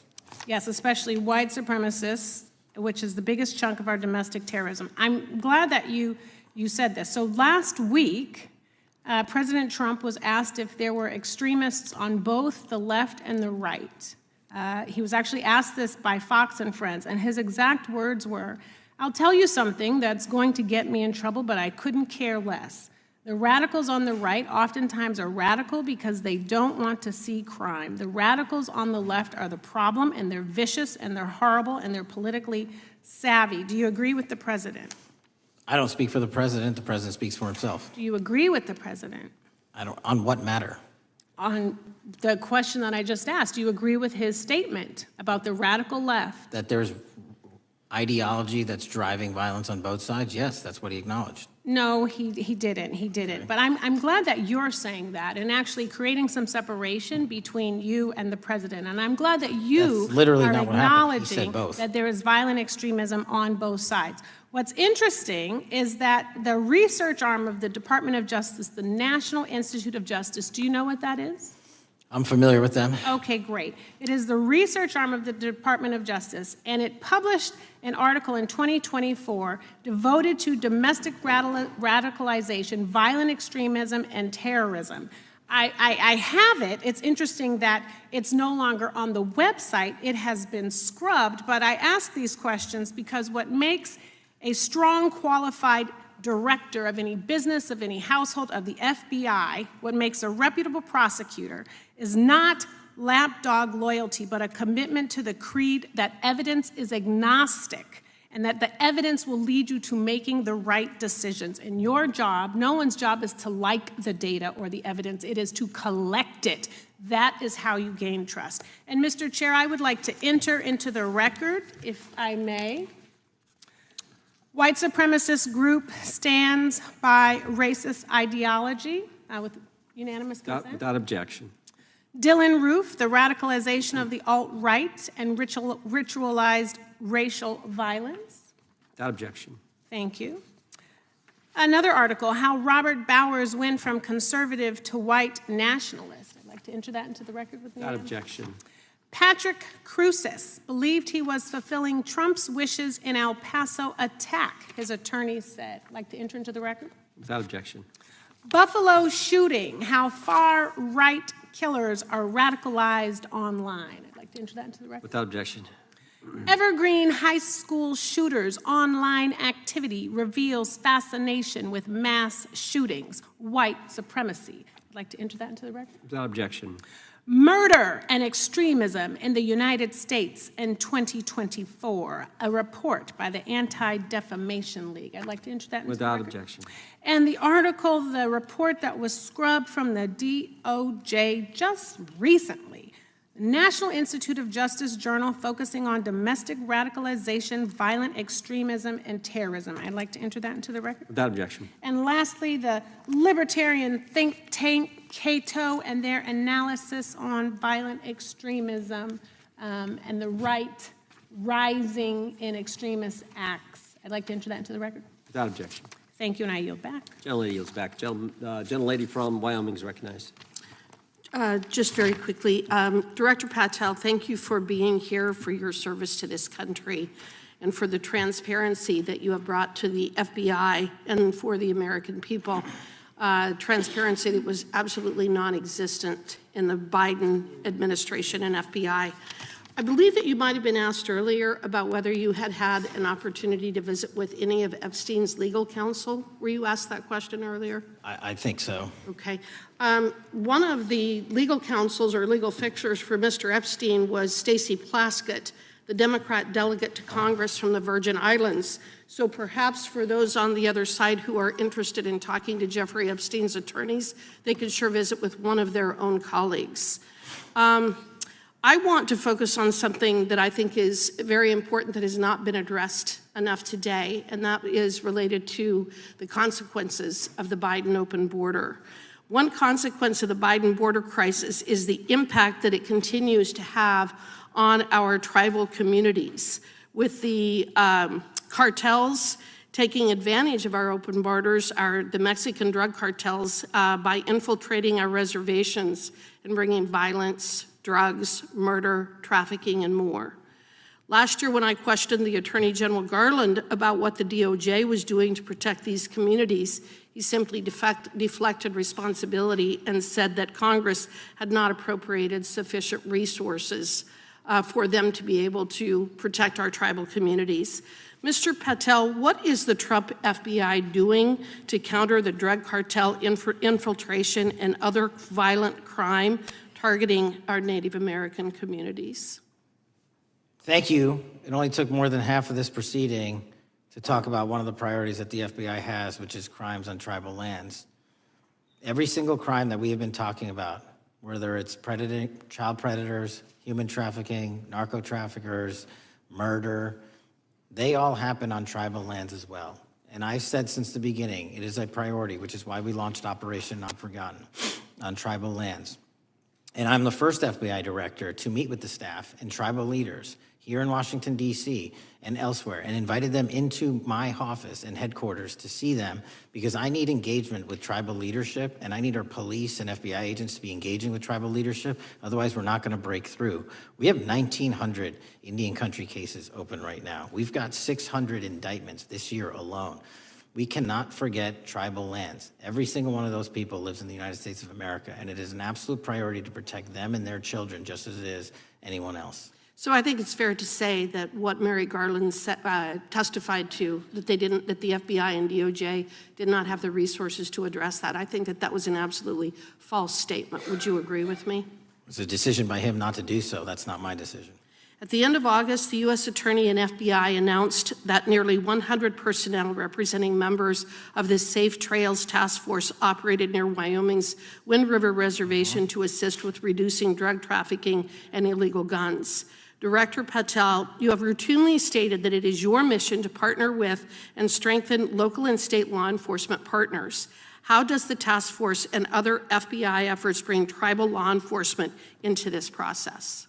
The major problem with tribal lands is the sheer tyranny of geography and the amount of coverage that they have on land versus the personnel they have to do it. So what we've done is constantly surge resources to tribal lands across this country on a 30, 60, 90-day rotating basis, reporting back to us saying who needs more.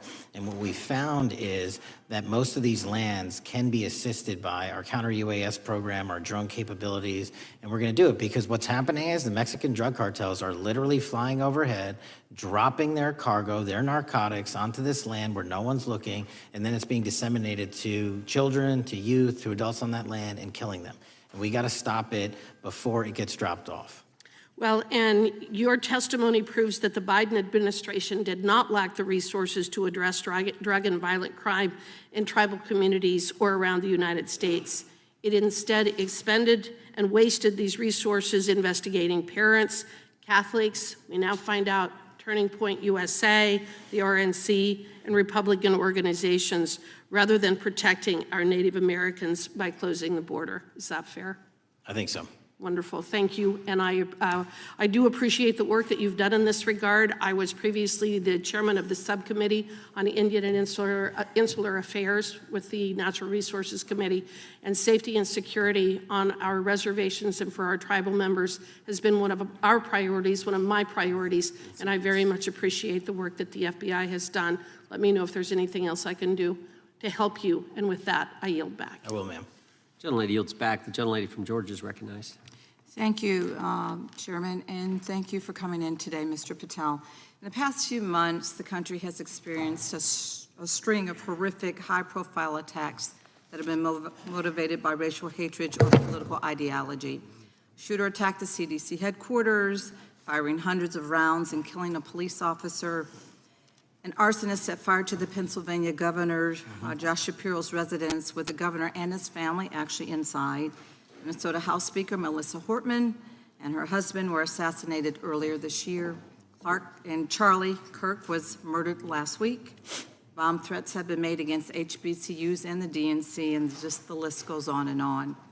I only have just a few minutes today, so I don't want to take a lot of time to go into all the countless and devastating violent crimes and incidents that have happened at our schools or on our streets and in our communities that have just been happening all year long. Mr. Patel, just yes or no, is this type of political violence ever acceptable in your eyes? No. I'm glad that we agree that these heinous acts designed to instill fear and division in our nation are never, ever acceptable, yet each of these incidents has recently taken place under your watch. The FBI's website states that protecting the United States from terrorist acts is the FBI's #1 priority, including from domestic terrorists. Is this still your #1 priority? Domestic terrorism? Preventing domestic terrorism. Our #1 priorities are protecting the homeland and international terrorism and crushing violent crime, and domestic terrorism sort of interlays between both of those. Okay, so, well, then I'm glad that you're giving us the right answer, but unfortunately, your actions kind of tell a different story. Earlier this year, you granted the ranks of the FBI's Domestic Terrorism Operations Section. This is the section of the FBI that is most directly responsible for addressing political violence in our country by preventing attacks from occurring and effectively responding to them if they do. The agents in this section are the ones who stopped an individual stockpiling weapons, who planned to attack schools and churches in Florida and seized bombs made by an ISIS sympathizer in New Orleans. And instead of ensuring that this section has all the resources that it needs at a time when its mission is critical, you fired its decorated veteran FBI agents who have served their country proudly under Republican and both Democratic presidents, and you scrapped the tools that they developed to fight domestic terrorism, including the National Domestic Terrorism Incident Database. I mean, most of that is just not true. We have 1,700 current DT managed programs. We're up 300% in the amount of cases we brought against nihilistic, violent extremists, including 764, wishing to harm our children. The FBI and the men and women are getting after that problem set more than ever because I've unleashed them to do so. And any insinuation that these tragic occurrences across the country are somehow singularly my fault or disgusting because that watershed goes Mr. down to the Patel, men I'm and going to women at the reclaim my time. FBI, Mr. Patel, and I'm they gonna are not reclaim my time. responsible Mr. for it. Chairman, I'm I'd happy like to to work enter with a you unanimous to consent- get them what they Gentlelady, need. gentlelady request. controls the time. Unanimous consent request. She'll state a request. Thank you very much. Into the record, an article from Reuters titled FBI Scales Back Staffing, Tracking of Domestic Terrorism, Probes Sources Say. Thank you very much. Without objection. I appreciate that. So, Mr. Patel, and it isn't just the domestic terrorism operations section. Under your watch, agents are fully diverting their attention to these anti-immigrant and city takeover operations, leaving our children vulnerable to dangerous networks of online predators, both domestic and international. You pulled more than 120 FBI agents from their normal duties to operate sobriety checks and conduct traffic stops, exposing the FBI's fleet of unmarked cars and thereby making it harder for the FBI to combat violent criminal gangs, foreign intelligence services, and drug traffickers in the process. That's simply not true. If we were not able to do two things at one time, how would we be Patel, I seizing reclaim record my amounts of time. I reclaim my fentanyl? time. 23,000 Chairman, I'd like to violent enter felons have into been the arrested. Time belongs to the gentlelady. More than twice as many as Consent last Time belongs year. to the gentlelady from Georgia. Thank you very much. And this request basically is, it is an article from Reuters which quotes law enforcement officers familiar with agents who once covered child exploitation cases but now focus on immigration child exclusive. Thousands of agents diverted to Trump immigration track down. Mr. Patel, in the short time I have left, your tenure as director of FBI has been somewhat problematic. Americans are left definitely less safe under your watch. You have gutted the FBI's ability to keep safe from domestic terrorism. You have sent FBI agents to conduct traffic stops and round up hardworking immigrants who pose no danger to public safety, people even President Trump referred to as good longtime workers. Your job is to protect and serve the American public. Time to the You have gentlelady. spent your time protecting heinous individuals and using the FBI to serve as a political circus. You at times have appeared unequipped, Time and to this the country gentlelady has deserves better, expired. and I yield. Gentlelady yields May back. I respond? Sure can. Simply put, what is it? Are we failing? If we're failing, how are we arresting 23,000 violent felons? Twice as many as this time last year. Are we failing?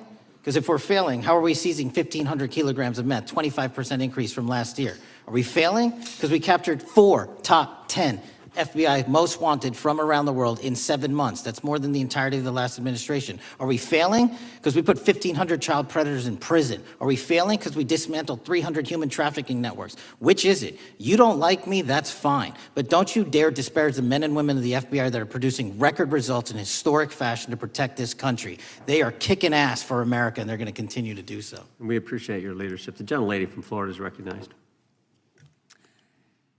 When I was home recently, I met with the agents leading the Tampa office of the FBI, and I saw what they're focused on in my community: stopping drug traffickers, rescuing children from exploitation, fighting cybercrime, protecting us from acts of terrorism, foreign and domestic. And I know from my time as a federal prosecutor and a judge that this work by the Bureau doesn't make headlines, but it is happening every single day.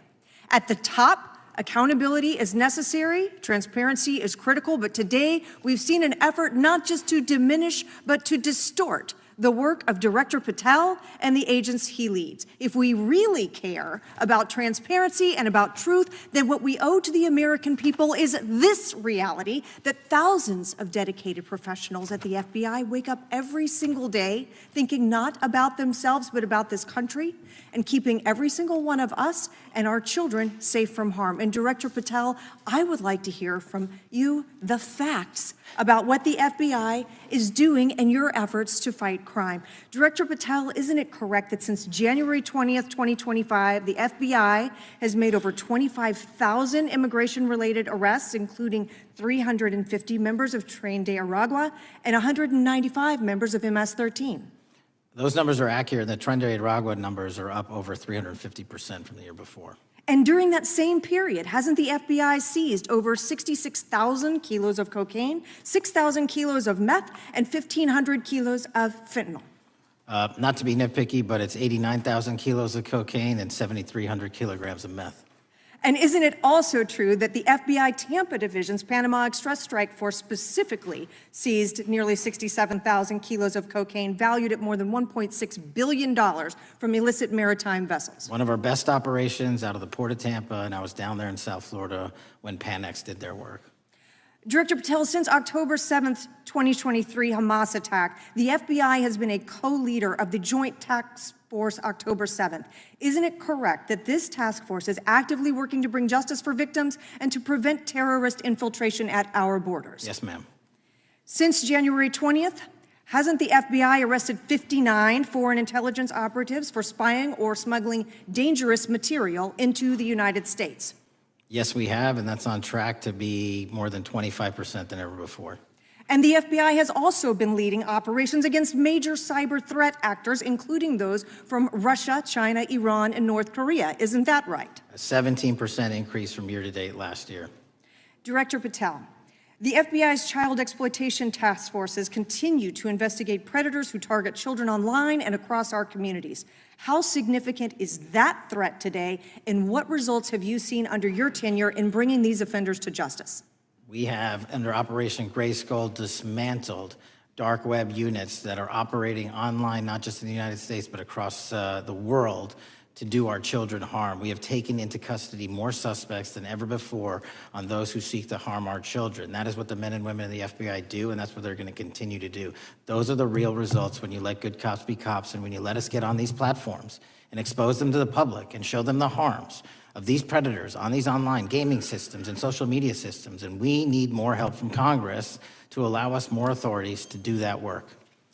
The FBI laboratory manages the Combined DNA Index System, or CODIS, which compares over 25 million DNA profiles and aids more than 125 investigations each day. Director Patel, why is this important to law enforcement nationwide?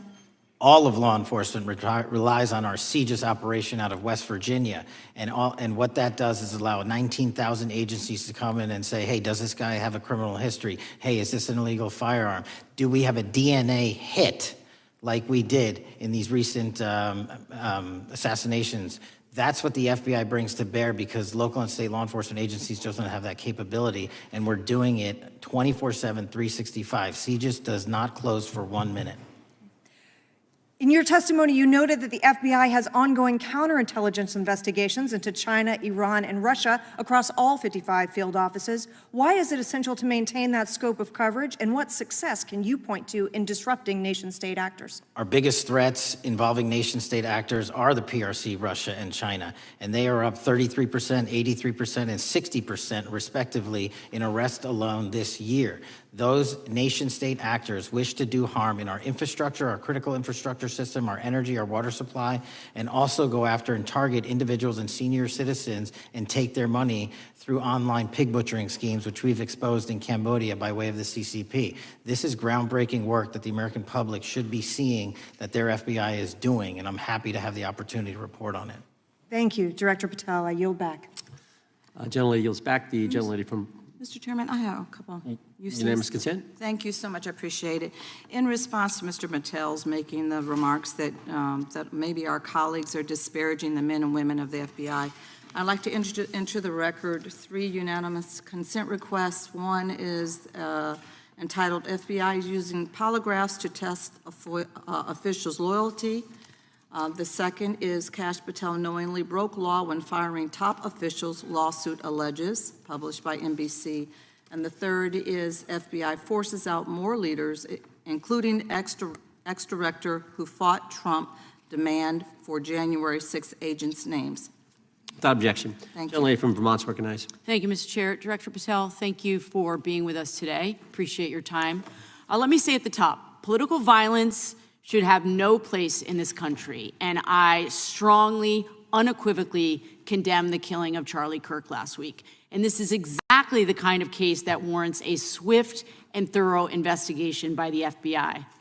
What shouldn't be happening, however, is this administration's seeming attempt to exploit Mr. Kirk's death within minutes of this horrible, horrible assassination, dividing us even further without knowing enough about the killer's complicated, confused political ideology and the extent of his motivation. And this week, Vice President Vance claimed that this is, quote, an extremely destructive movement of left-wing extremism, and said that, quote, it's part of the reason why Charlie was killed. He pledged to go after organizations on the left. But Director Patel, it was just 3 months ago that Melissa Hortman, the Minnesota House Speaker, and her husband Mark were shot to death in their home in the middle of the night by a self-identified right-wing extremist and Trump supporter.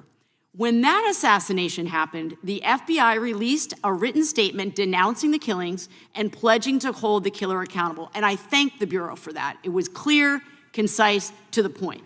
But when you compare that statement to the over 50 mentions of the Charlie Kirk killing and just 4 for the Hortmans on accounts affiliated with the FBI and your personal account, it appears to many Americans that you're valuing some lives more than others, and that's painful. And this is what I'm hearing from my constituents, so I just want to convey that to you. And the Vice President didn't even call on right-wing organizations to tone down their rhetoric after that horrific killing in Minnesota, and he never once spoke about dismantling conservative institutions. This week, when the president was asked by a reporter about Speaker Hortman, he claimed he didn't even know who she was. One of the most high-profile assassinations of an elected official in recent memory, and the president claims to know nothing about it, hasn't even heard of it. It was absolutely devastating for her colleagues and for her family. And I think we all can agree in this room that we have to stop this political violence. So my first question to you is, Director Patel, what is your plan as director of the FBI to turn down the temperature, especially in light of the fact that it seems like members of the administration are reacting to political violence based on party affiliation? What's your plan? I can only speak for myself and the FBI. And what we are doing is, I think I mentioned earlier, we're following the money, because whatever attack you are describing, and they are all despicable, equally so, People need money to operate. People need money to conduct these attacks, to conduct these investigations.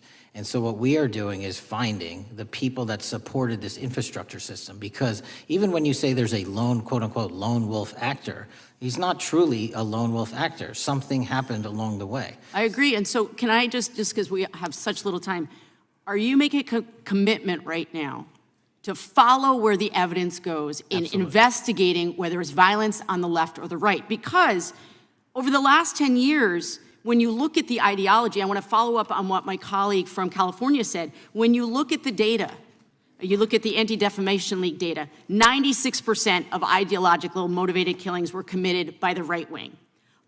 When you look at the Institute of Justice report that she cited, it's 5 times the number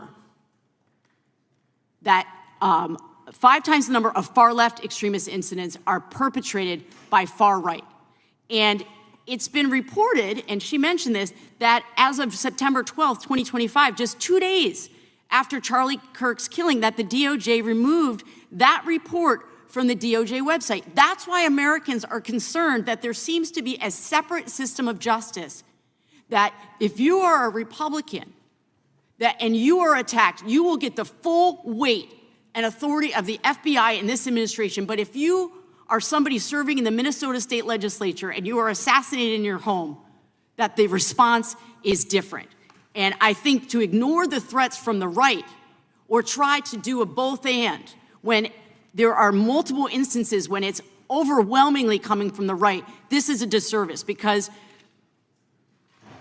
Americans want to know that whoever they are, whatever their political affiliation, that the response is going to be the same, and it is going to be done with the same diligence. And I'm wondering if you will commit to me right now that you will be a voice right now standing up to those voices in the administration that are adding to the violent rhetoric right now. That's what I'm asking you. Will you commit to this? Time the gentlelady has expired. The gentleman can respond.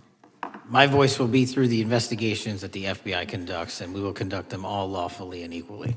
Can we expect in the future that your tweets in related to one killing will be the same level of concern? The gentleman from Texas is recognized. Thank you, sir.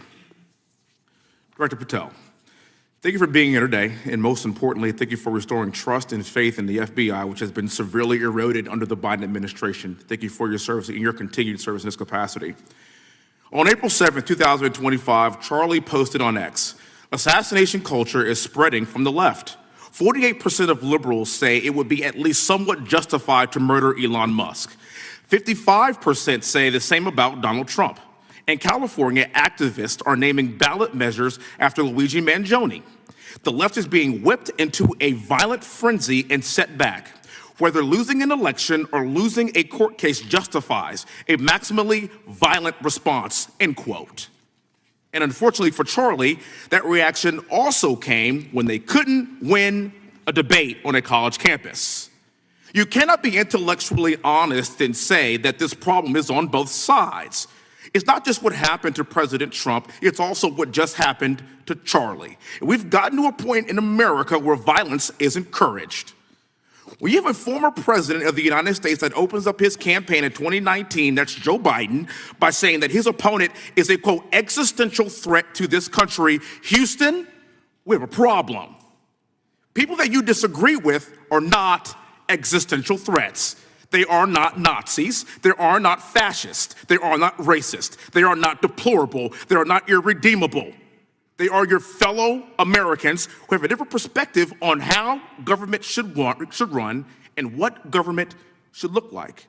Whether or not we should have strong sovereign borders, whether or not we should have safe communities, whether or not we should have places to worship our God and not worry about being shot, whether or not we live in communities and cities that are not overwhelmed by drugs and crime, whether or not we have two genders, and whether or not we have common sense in our policies and our values. And people that believe these things are not existential threats. I happen to be one of these people that believes all of the above, and as someone that served this country in combat, I can assure you I am not an existential threat to this country because I swore to protect her. I also want to point out, how many cities have you seen burned to the ground since Charlie Kirk's death? 0. No summer of love, no riots, no nothing, no looting, no killing, none. We simply gathered and prayed for his soul, his family, and his country, because that's exactly what we represent. And while we might be angry, this righteous anger will carry on Charlie's message and legacy. I want everybody to know something very simple. Charlie is not dead because of what he said. He is dead because people listened. My time is limited, so I have a few questions for you, sir. And again, thank you very much for being here. I really appreciate your time and your service. In your experience in the FBI, have you noticed a precipitous rise in political violence and other associated crimes that you have been investigating so far this year? And if so, is this trend in motive left-wing or right-wing violence? I can always speak generally, sir. There is too much political violence, and it has been a precipitate rise on too many fronts. How do we solve this? We solve this by giving the FBI more authorities to go into and work with the private sector. There are too many online platforms. There are too many social media platforms. There are too many gaming platforms. There are too many places for people from America and around the world to get together without their parents knowing anything about it, without their school teachers knowing anything about it, and infesting the minds of our children and infecting them with radical ideology, and that is the root cause of these problems, and we must tackle it. It is not a 1950s America anymore. In 2025, the cyberspace needs to be tackled. Thank you. Switching gears, when your predecessor sat right there in that seat a couple of years, last year in a committee hearing, I asked him a very detailed question about Matthew Thomas Crooks, the shooter responsible for the assassination attempt on President Trump's life. I didn't get an answer from Chris Wray that day, and I submitted written questions to the FBI and into the record of this committee, and I want to resubmit those questions today because I think we are still awaiting answers to those questions. So, Mr. Chairman, I'd like to submit them for the record, please. I'd like to ask you, sir, and the FBI, under your leadership, would you please respond to these questions, and can you commit to doing that? As soon as the trial's over. Thank you very much. I will end with this. Charlie Kirk is not dead because of what he said. Charlie Kirk is dead because people listened. He set up a tent that said, "Prove me wrong," and exercised his First Amendment right. That's all he did. And we will continue to do so in this country in order to preserve this constitutional republic. And with that, I yield back. Thank you. Gentleman yields back. The gentleman from Florida is recognized. Thank you, Mr. Chairman.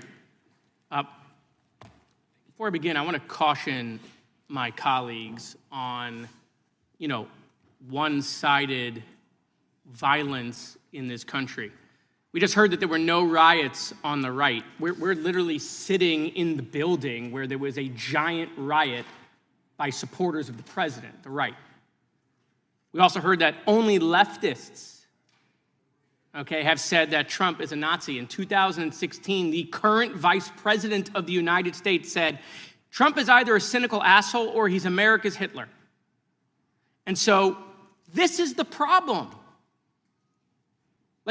I don't want to have to say this garbage, but you want me to sit here and get painted with one brush, the whole left. No, there are extremes on the left, and there are extremes on the right. And we collectively should tackle that.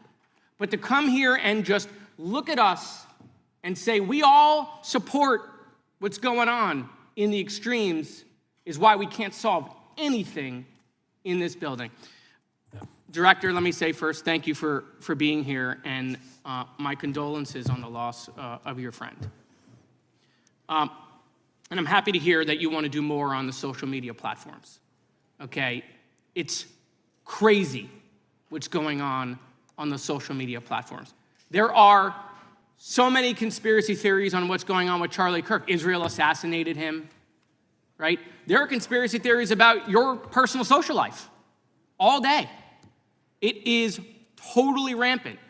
Big names on the right, Candace Owens, right? Talking about how what's been released as far as the dialogue between the perpetrator and his roommate is manufactured by the FBI, manufactured by the administration.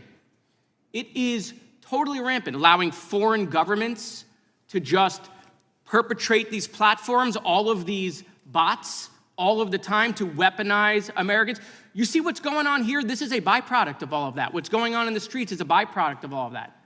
What's happening is you see people celebrate Luigi Mangione is a byproduct of all of that.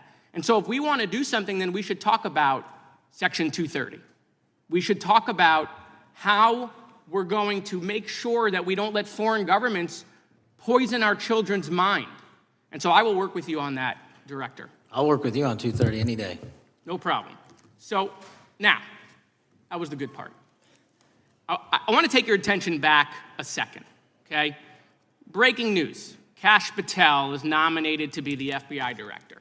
Dan Bongino is nominated to be the #2 at the FBI. MAGA celebrates, rejoices, bells are ringing out. The team, Patel, Bongino, that sought out every podcast microphone to talk about the Epstein list. The names are finally going to get released. It begins. They produce white binders. Phase 1 with the podcasters. This is not actually one of them, of course. I made this. Your name's on it, right? And the names are going to come out. Pam Bondi says the list is on her desk. Then a memo comes out all of a sudden and says, there's no list. Oh, no. No Phase 2. Phase 2 binders never happen. You said the conspiracy theories around Epstein just aren't true. They never have been. And yesterday, in an answer to Senator Kennedy, you said the FBI is not in possession of any credible evidence that Epstein trafficked girls to anyone but himself. So according to your testimony yesterday and in this committee, according to the evidence the FBI has, the number of names on the list are zero. No, zero. The index has been released, and the number of people involved in that trafficking operation were charged in 2018. Other than Epstein and Ghislaine Maxwell, your testimony in the Senate and here is that according to the evidence you have, the number of other names is zero. That were charged based on credible evidence. Well, who are the other names? Give me the other names that weren't charged. We are not releasing the names of anyone because the Department of Justice never does that of anyone that didn't have any credible information to attack them. Let me move forward. The president has, you've seen the picture of the woman's body with the writing and the president's signature. The president says that's not his. Okay? The president says it's not his. The Republican colleagues say it's not his. The administration say it's not his. Will you be opening up an investigation into the Epstein estate for putting out a fake document with the president's signature linking him to the world's largest pedophile ring? Will you be opening that investigation into that? On what basis? On what basis?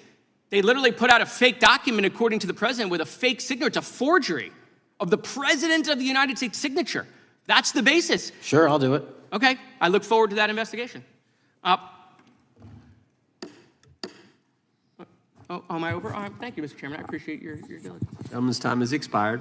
Chair now recognizes the gentleman from California. Director Patel, as you know, my state, California, is home to the worst public infrastructure failure in U.S. history, known as California High-Speed Rail, although the name is probably a misnomer.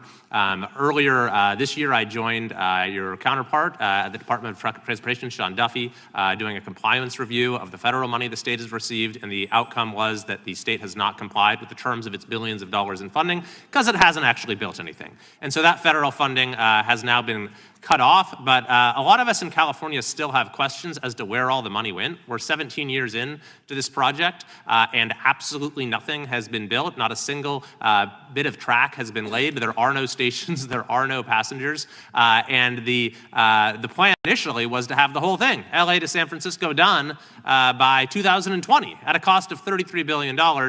Yet here we are in 2025. Nothing has been built. And according to the New York Times, the project won't even be completed this century, and the total cost is now estimated to be over $130 billion. So I just wanted to ask you, do you think this is something that bears scrutiny, or can you confirm whether there's any kind of investigation going on at the FBI?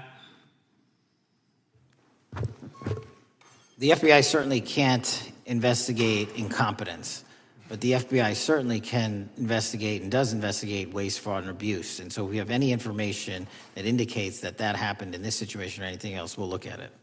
Thank you very much. We've also, been talking some today about the issues that occurred at the border during the Biden administration. You might not agree with your predecessor on everything, but you probably would agree with some of the statements he made in testimony before this and other committees, raising alarms about the risk of terrorism from illegal border crossings. Since becoming director, have you gotten some insight into how well calibrated those warnings were, and what is the status of that risk now? Since becoming director, there's been a sharp decrease of border crossings for known or suspected terrorists from the southern border. But unfortunately, there has been a sharp increase of known or suspected terrorists entering through our northern border. And so what I'm trying to do is work with our northern border states and our interagency to tackle that problem.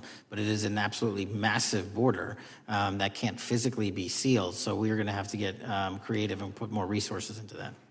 And in a similar vein, there were over 500,000 unaccompanied children that crossed the southern border during the Biden administration. As we know, many were trafficked either through forced labor or sex trafficking. Do you have any insight as to what the scale of that problem was and how have things changed over the last several months? Other than what you outlined in terms of how it was described, I don't have any additional details. In terms of how many people are being trafficked into this country, especially unaccompanied missing children, that number has drastically reduced because the coyotes that smuggle these children for their criminal activity are the same ones that smuggle in narcotics or the same one that traffic older age women. They're all interconnected. And because of the sealing of the southern border by this administration, that has come to a near halt. That is a very important point, that we have seen far fewer victims of human trafficking because we've finally prioritized border security. And by the way, you have children who are getting rescued because of the immigration enforcement activities that unfortunately some politicians in my state are trying to stop, thereby stopping those kids from getting rescued.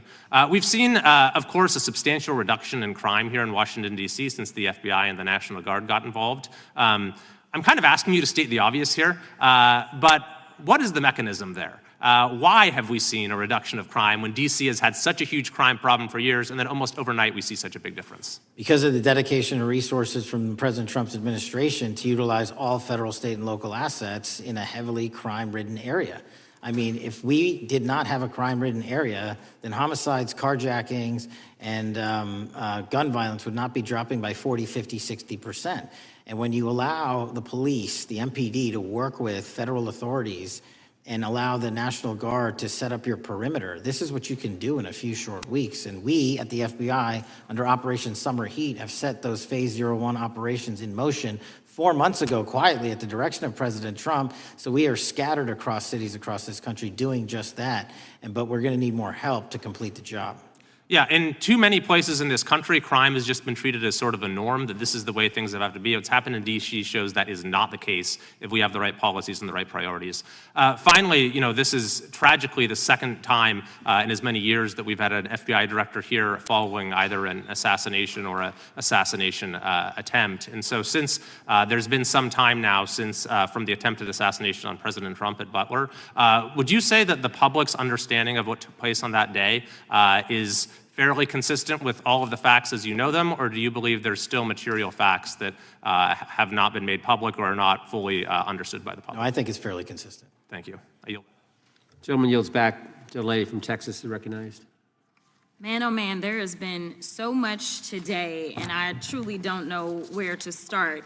So I'm just going to make sure that we start off with a few facts. So a couple of facts that we need to make clear for everyone is that, number one, Director Christopher Wray, when he was appointed to be the head of the FBI, was appointed by Donald Trump. Now, I will agree that I definitely take issue with a number of decisions that Donald Trump makes, especially when it comes to the people that he decides to appoint to very important positions, including this one, because I did have to make sure that I wasn't going crazy. But when I say that you are the least qualified FBI director in the history of the FBI, that is real, because you are the only one that never even served with the FBI prior to joining, yet we are supposed to believe that you are the greatest thing since sliced bread. I didn't ask you a question. Now, What I want to Still go false. through is to talk about why you are a failure and why, honestly, we just need to tell you bye-bye. I know that you got a little upset and you put on your show for your boss because it seems like you're trying to save your job when it came to talking to Senator Booker yesterday. But let's go through some of your failures. So before you were even confirmed, and I think one of my colleague from Georgia, pointed out that you are already targeting career officials so that you could direct illegal firings. Mind you, these cases that you were so upset about, which are the ones tied to Trump, the cases came through his handpicked FBI director. And frankly, when people sit around and say things like, oh, you know, we're happy because now we feel safe. I don't know who feels safe in this country except for the white supremacists, because I specifically as a black woman definitely don't feel safe. And frankly, my colleagues have been real nice to you today, and I applaud them, but I don't have the same demeanor because I know that multiple colleagues on this side of the aisle have faced death threats. In fact, somebody tried to kill one of my colleagues. And frankly, I don't know if this FBI or under your leadership, if those people would have been caught. I don't have any confidence in you. And if we start talking about the reasons that I lack confidence, we could start with you not just wanting to acknowledge some simple facts. Simple facts like the vast majority of the threats are coming from right-wing extremism. And I know my colleagues have tried to stress this, but I decided that I would maybe do it in a different way. Number one, I have a couple of UCs. Kim Buck, one of multiple Republicans receiving death threats for voting against Jim Jordan as House Speaker. Without objection. Another one, Republican lawmaker says she received death threats after voting against Jim Jordan in Speaker's race. Without objection. In addition, there was another one from another colleague who now is leaving Congress because they said that they were calling his wife anonymously and threatening her life to the extent that she ended up sleeping with a firearm. Without objection. Okay, so here's the deal.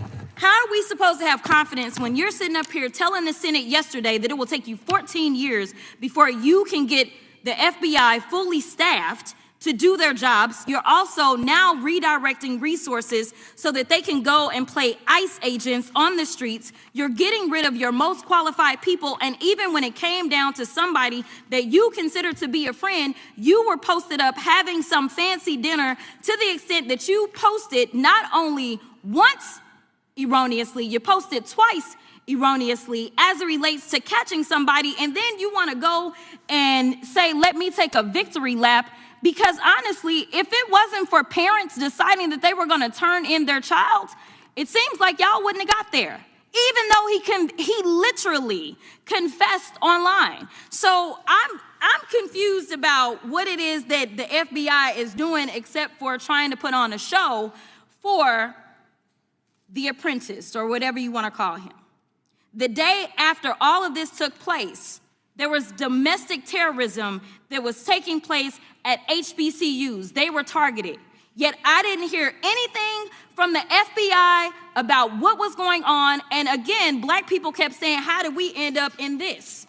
Because the numbers are so very clear that white supremacy is a problem.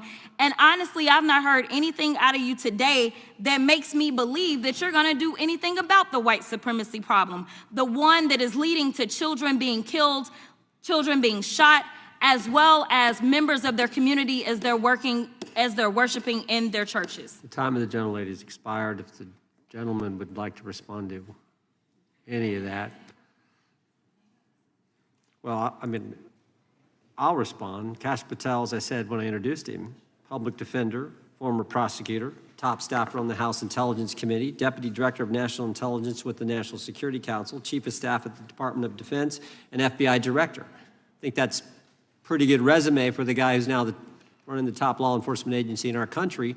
And we've seen all the stats that he's given to the committee on how much better they're doing at getting the bad guys than the previous guy was doing. With that, I recognize the gentleman from South Carolina. Thank you, Mr. Chairman. Director Patel, I think you're witnessing some auditions clickbait auditions for the Academy Award for my Democratic colleagues. We'll see how they fare as they're on MSNBC later on today. But do you care, before I launch into my line of questioning, to respond to Ms. Crockett from Texas on that very elaborate and theatric display? Here's what I've learned in my government service. I don't give a damn what they say about me as long as I'm succeeding in the mission. We're succeeding in the mission because the men and women of the FBI have never been empowered to do more work and to hit the streets harder than by President Trump's authorities and resources he's given us. And so all I care about is that we are capturing more child predators than ever before, taking more drugs off the streets than ever before, that we are capturing murderers at a significantly historic rate, and we're delivering this country the lowest murder rate in recorded history. That are facts that you cannot dispute. But you can come at me all you want. I don't care. Thank you, Director, for that, and we appreciate your service. We appreciate the results speak for themselves, I think, pretty plainly, and your commitment not only to results, but to transparency, so we do appreciate that. Director, who was John Durham?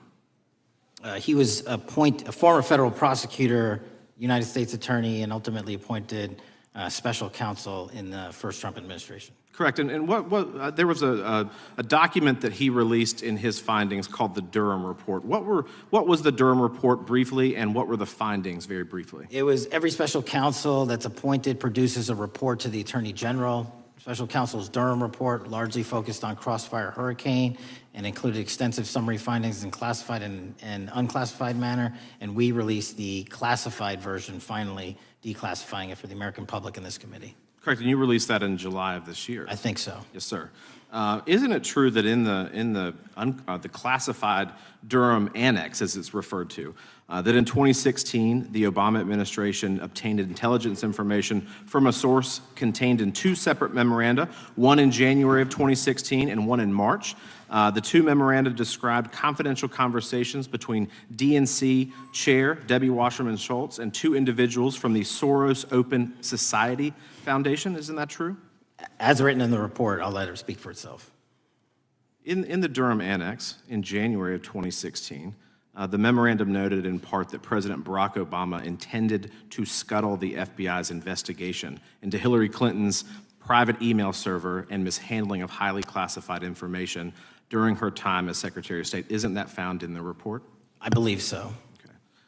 Isn't it also found in the report that in March of 2016, the memorandum also included references to the same Obama effort to shut down the Clinton investigation, but additionally outlined a plan to falsely connect Trump to Russia? Isn't that in the Durham Annex? I think it's in more than the Durham Report, but yes.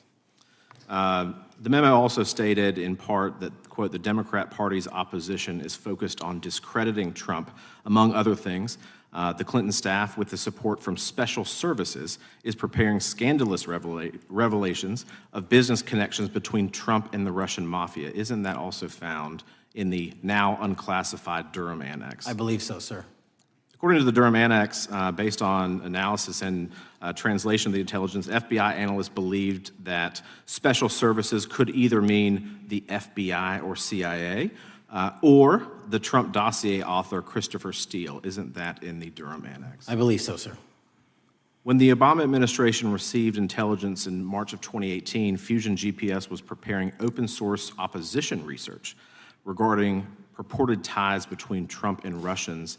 The research was paid by the Clintons' campaign and the DNC. Isn't that open source and also in the Durham Annex? I believe both. Okay. And so also in the Durham Annex, which I found interesting, was the potential campaign plan was shared with high-ranking career officials at DOJ. Isn't that in the Durham Annex? I believe so, sir. The Durham Annex describes that in July of 2016, emails allegedly between Leonard Bernardo, a senior vice president of George Soros' Open Society Foundation, included data providing specificity on the Clinton plan in an attempt to smear Donald Trump by falsely linking him to Russia. Isn't that in the Durham report? I believe so. And so, briefly, this additional evidence that you've unclassified and released to the American public, what does that purport to show or augment about the Durham report that you can share with the American people? Put simply, that the FBI was weaponized. Against a political campaign. Yes, sir. Thank you for that, Mr. Chairman. I yield back. Gentleman yields back. The I have UCs. gentlelady from Texas recognized for unanimous consent. Yes. First one is Russia's ghostwriter hacker group takes aim at German election. This is from Politico. Objection. The next one is Director of National Intelligence, 30 days until election 2024, which specifically states that our assessments about activities and goals of Russia, Iran, and China are unchanged from earlier election security updates, and that they were meddling. Without objection. And I've got three more. The last three are that how Russia is using artificial intelligence to interfere in elections. Moscow's attempts to interfere in U.S. and other elections are nothing new, though their tactics and strategy are constantly evolving. Without objection. The next one is Russian interference coming soon to an election near you. Russia pursues a systemic strategy of undermining elections and influencing public opinion in the West. EU and NATO countries must recognize that Moscow often acts through agents within their own borders and build resilience to such interference. And what's the source? This one is Carnegie. Didn't do it in the 4 years of the entire prior administration. Nationwide, we've been executing our Operation Summer Heat, the FBI's national focus on targeting violent crime based on intelligence-driven operations. Ask the citizens of Seattle, Miami, Memphis, Charlotte, Chicago, New Orleans, to specifically highlight New Orleans and Nashville. There has been a 250% increase in violent crime arrests in those cities alone, and other mid-major cities that I've just listed. In just a few short months, we have already unleashed 1,000 FBI personnel across this country. Every single state across this country is getting a plus-up. This is a fiction that the FBI is short or that we are compromising the men and women in the field. They do not need to be in Washington, D.C., so we're sending them into the field to each and every one of your states. Because of that, crime is at an all-time low. We had to do it because of the explosion of crime. And maybe the most important stat for Americans to realize: in just 7 months, we are on track to produce the lowest murder rate in modern U.S. history by double digits. Those are results not of mine. Those are results of the men and women of the FBI. If you want to criticize me, bring it on, but do not attack the brave leaders in the field. We are also working 24/7, 365 on the opioid epidemic that is killing more than hundreds of thousands of people a year. We have seized 1,600 kilograms of fentanyl off the streets so far in 7 months. Year to date, 25% increase. To put that in perspective, that's enough to kill a third of the American population, 120 million Americans. 100,000 kilograms of cocaine and meth gone off the streets. Earlier this year, I highlighted in Cincinnati, Ohio, how we're getting creative to chase down those that were willing to do harm to our citizens, not just by striking at the heart of the fentanyl producers, but the fentanyl precursor companies in China. And we indicted for the first time multiple companies and individuals, not just in America, but in mainland China, that are producing the ingredients that produce and make fentanyl that kill our children. And we're going to keep going. Counterterrorism work, cyber attacks, and foreign adversaries are something the FBI must never sleep on, and we are not sleeping. In the counterintelligence space alone, this year, year to date, 30% increase in counterintelligence arrests from the DPRK, Russia, Iran, and China. And I want the American people to know, in this setting, there's a lot of work that the brave men and women in the FBI are doing we just can't get into, but they don't stop. Our cyber threats, ransomware attacks, those harming our children online. We have nearly a 20% increase in indictments arrests in 7 months alone this year. We're going after those that harm our malware, infrastructure systems, telecom systems, and energy structure. Combating SALT and Vault typhoons are just a little bit of the examples we're doing. Maybe most importantly, under the counterterrorism and domestic terrorism umbrella, our nihilist, violent extremists, and those that label themselves 764, who wish to go online and convince children to maim and mutilate themselves and commit suicide. And we are producing record numbers of arrests under that umbrella organization. We even stopped an individual in the 764 network who wanted to conspire to kill an adolescent girl. He is now in custody. Transparency remains one of my main priorities at the FBI. And this is what I've done in my 7 months at the helm. We've produced more than 33,000 pages of documents to Congress to a variety of committees, including, I believe, 7,500 to this committee alone, if memory serves me correct. To put the 33,000 in perspective, my predecessor in 7 years produced 13,000 pages in total to the United States Congress. His predecessor in 4 years produced 3,000 pages in total. I repeat, I have produced 33,000 pages in 7 years to this Congress and will continue to do so.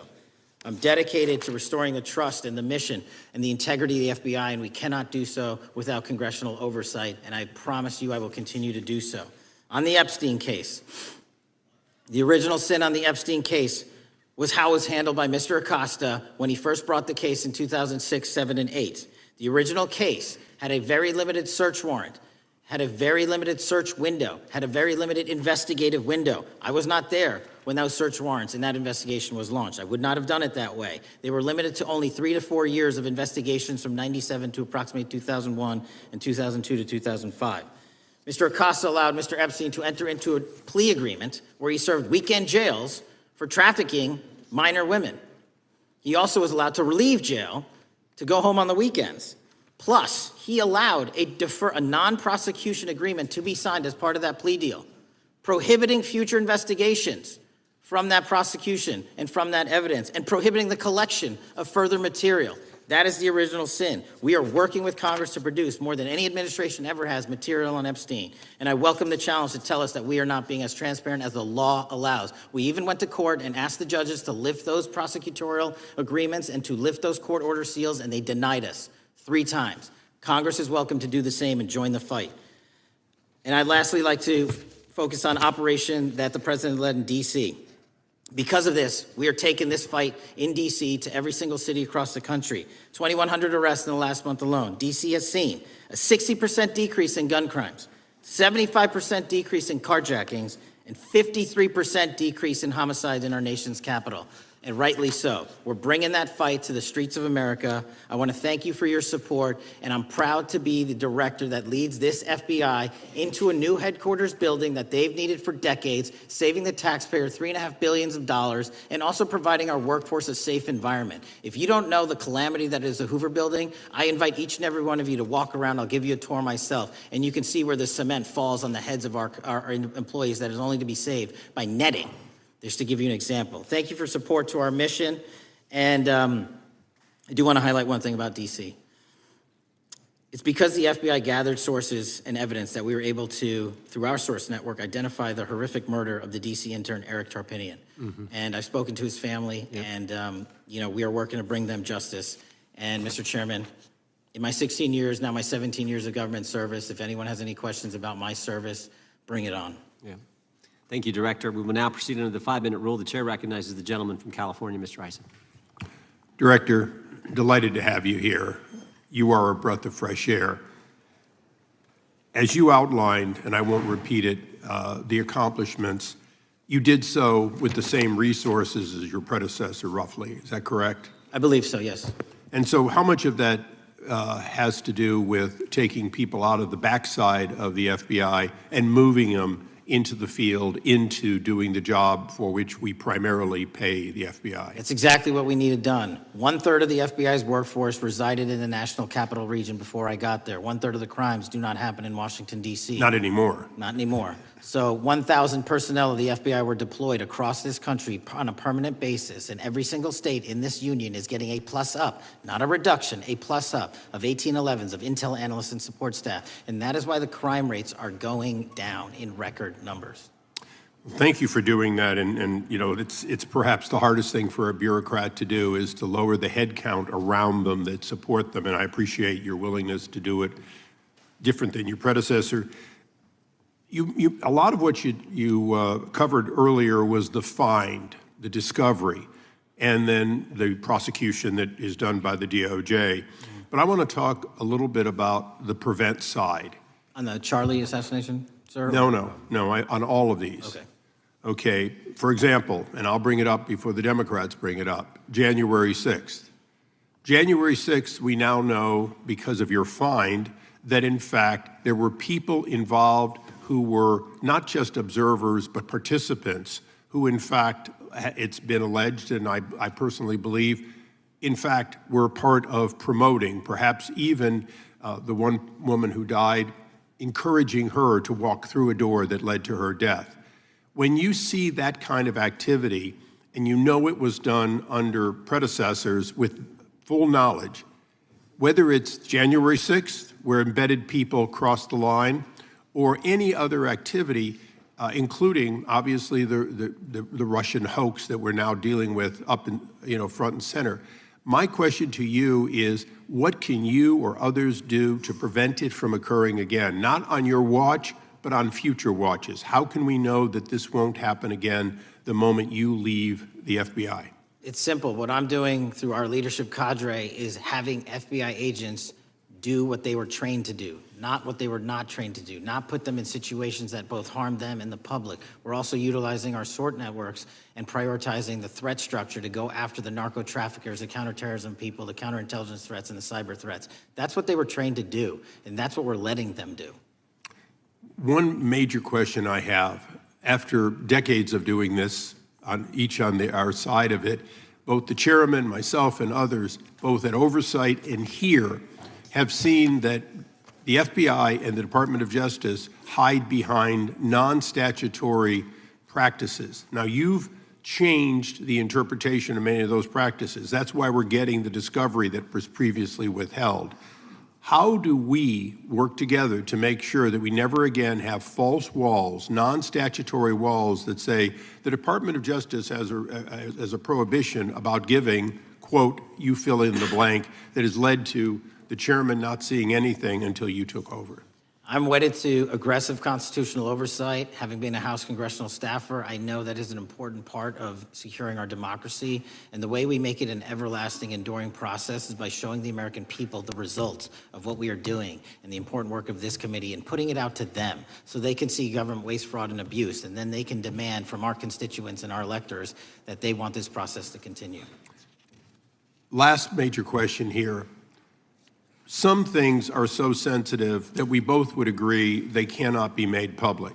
Will you commit to this committee, when it is too sensitive to disclose, that you would at least make it available for in-camera review by the chairman and ranking members or others designated? I have done that, and I will continue to do that. Well, thank you, Mr. Chairman. This is a breath of fresh air. This is the beginning of what we need. But my questions today for the director are ones in which I believe that we do need to codify by agreement or by statute, if necessary, the kind of openness and transparency that we're seeing from this administration, the kind of discovery that's allowing us to do our oversight properly. And I would hope that that be the follow-up to this, obviously along with the Attorney General. And I yield back my 4 seconds. Thank you. The gentleman yields back. The gentleman from New York is recognized.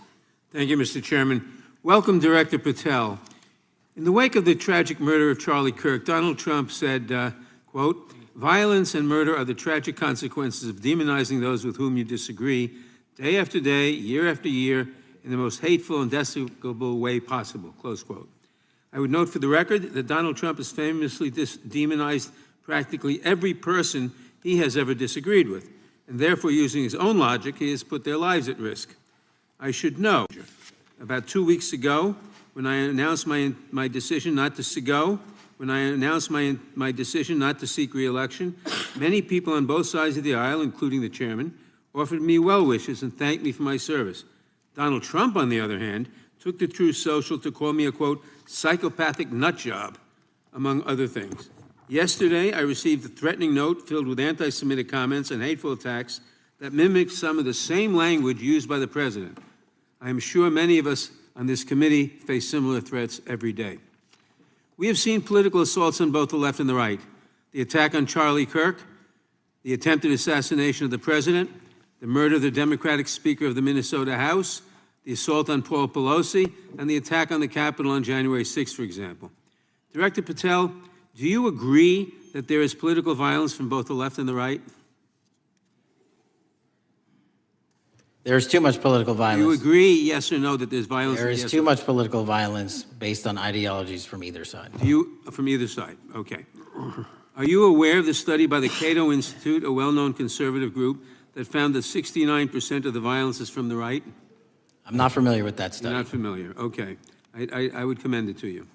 Are you aware the administration has threatened to use violence as an excuse to crack down on liberty and freedom of speech? Say that again, I'm sorry? Are you aware the administration has threatened to use violence as an excuse to crack down on liberty and freedom of speech? Nobody at the FBI is doing that. I didn't ask you about the FBI, I said the administration. I speak for the FBI. I would like to enter the record an article from today's New York Times titled, "Trump Invokes Kirk's Killing and Justifying Measures to Silence Opponents." In the wake of Charlie Kirk's killing, President Trump and his allies have laid out a broad plan to target liberal groups, monitor speech, revoke visas, and designate certain groups as domestic terrorists. I ask unanimous consent to insert this into the record. Thank you. Politicizing the murder of Charlie King to go after free speech is not a legacy I believe Charlie King would have wanted. Moving on, I want to address another topic. The FBI has traditionally played a key role in prosecuting public officials for corruption. But I fear that at a time when the president is accepting planes from Qatar for his post-presidential personal use, issuing pardons to major donors, and personally profiting from the office of the presidency, the FBI may be abandoning its commitment to investigating public corruption. Since its creation in the wake of the Watergate scandal, the Public Integrity Section has been one of the crown jewels of the Department of Justice, investigating and prosecuting corruption among the nation's public officials and acting as a key safeguard against politicized prosecutions. This section's work has been supported by an elite squad in the FBI devoted specifically to rooting out corruption. But according to reports, the Public Integrity Section has now been decimated, and the FBI's Public Corruption Squad has been disbanded. I would like to submit for the record a New York Times article entitled, "FBI Dismantles Elite Public Corruption Squad." I ask unanimous consent. Thank you. These actions are an invitation to corrupt politicians to break the law, since they know that the government is asleep at the switch. Last month, Senator Warren and I, along with dozens of other members of Congress, wrote to you and Attorney General Bondi expressing grave concern over your decision to effectively legalize corruption and to politicize prosecutorial decisions. And yes, unanimous consent to enter this letter into the record. Thank you. I don't have time today to walk through all your questions, all of our questions and concerns, but will you commit to answering this letter in short order so that we can understand what factors led to this decision and how it has impacted the ability to hold corrupt officials accountable? I will review your letter with my team and respond as soon as I can. You will respond. Thank you. I yield back the balance of my time. Gentleman yields back. Gentleman from Arizona is recognized for 5 minutes. Thank you, Mr. Chairman, and thank you, Director, for being here. I appreciate the change in the FBI and the tone since you've been there. We heard the ranking member, however, describe the FBI under your leadership as being resorting to political enforcement and you personally as being paranoid. I would just suggest that perhaps that is the projections of the ranking member himself and not you, sir. I want to refer to something that was said yesterday in yesterday's hearing by Senator Grassley. He said, "It's well understood that your predecessor left you an FBI infected with politics." At your nomination hearing, he gave you records, made public records about whistleblowers regarding something called Arctic Frost. Arctic Frost was the FBI case opened and approved by anti-Trump FBI agent Thibault, and Arctic Frost became Jack Smith's elector case. The new records show that Arctic Frost was much broader than just an electoral matter. In fact, it was expanded to Republican organizations.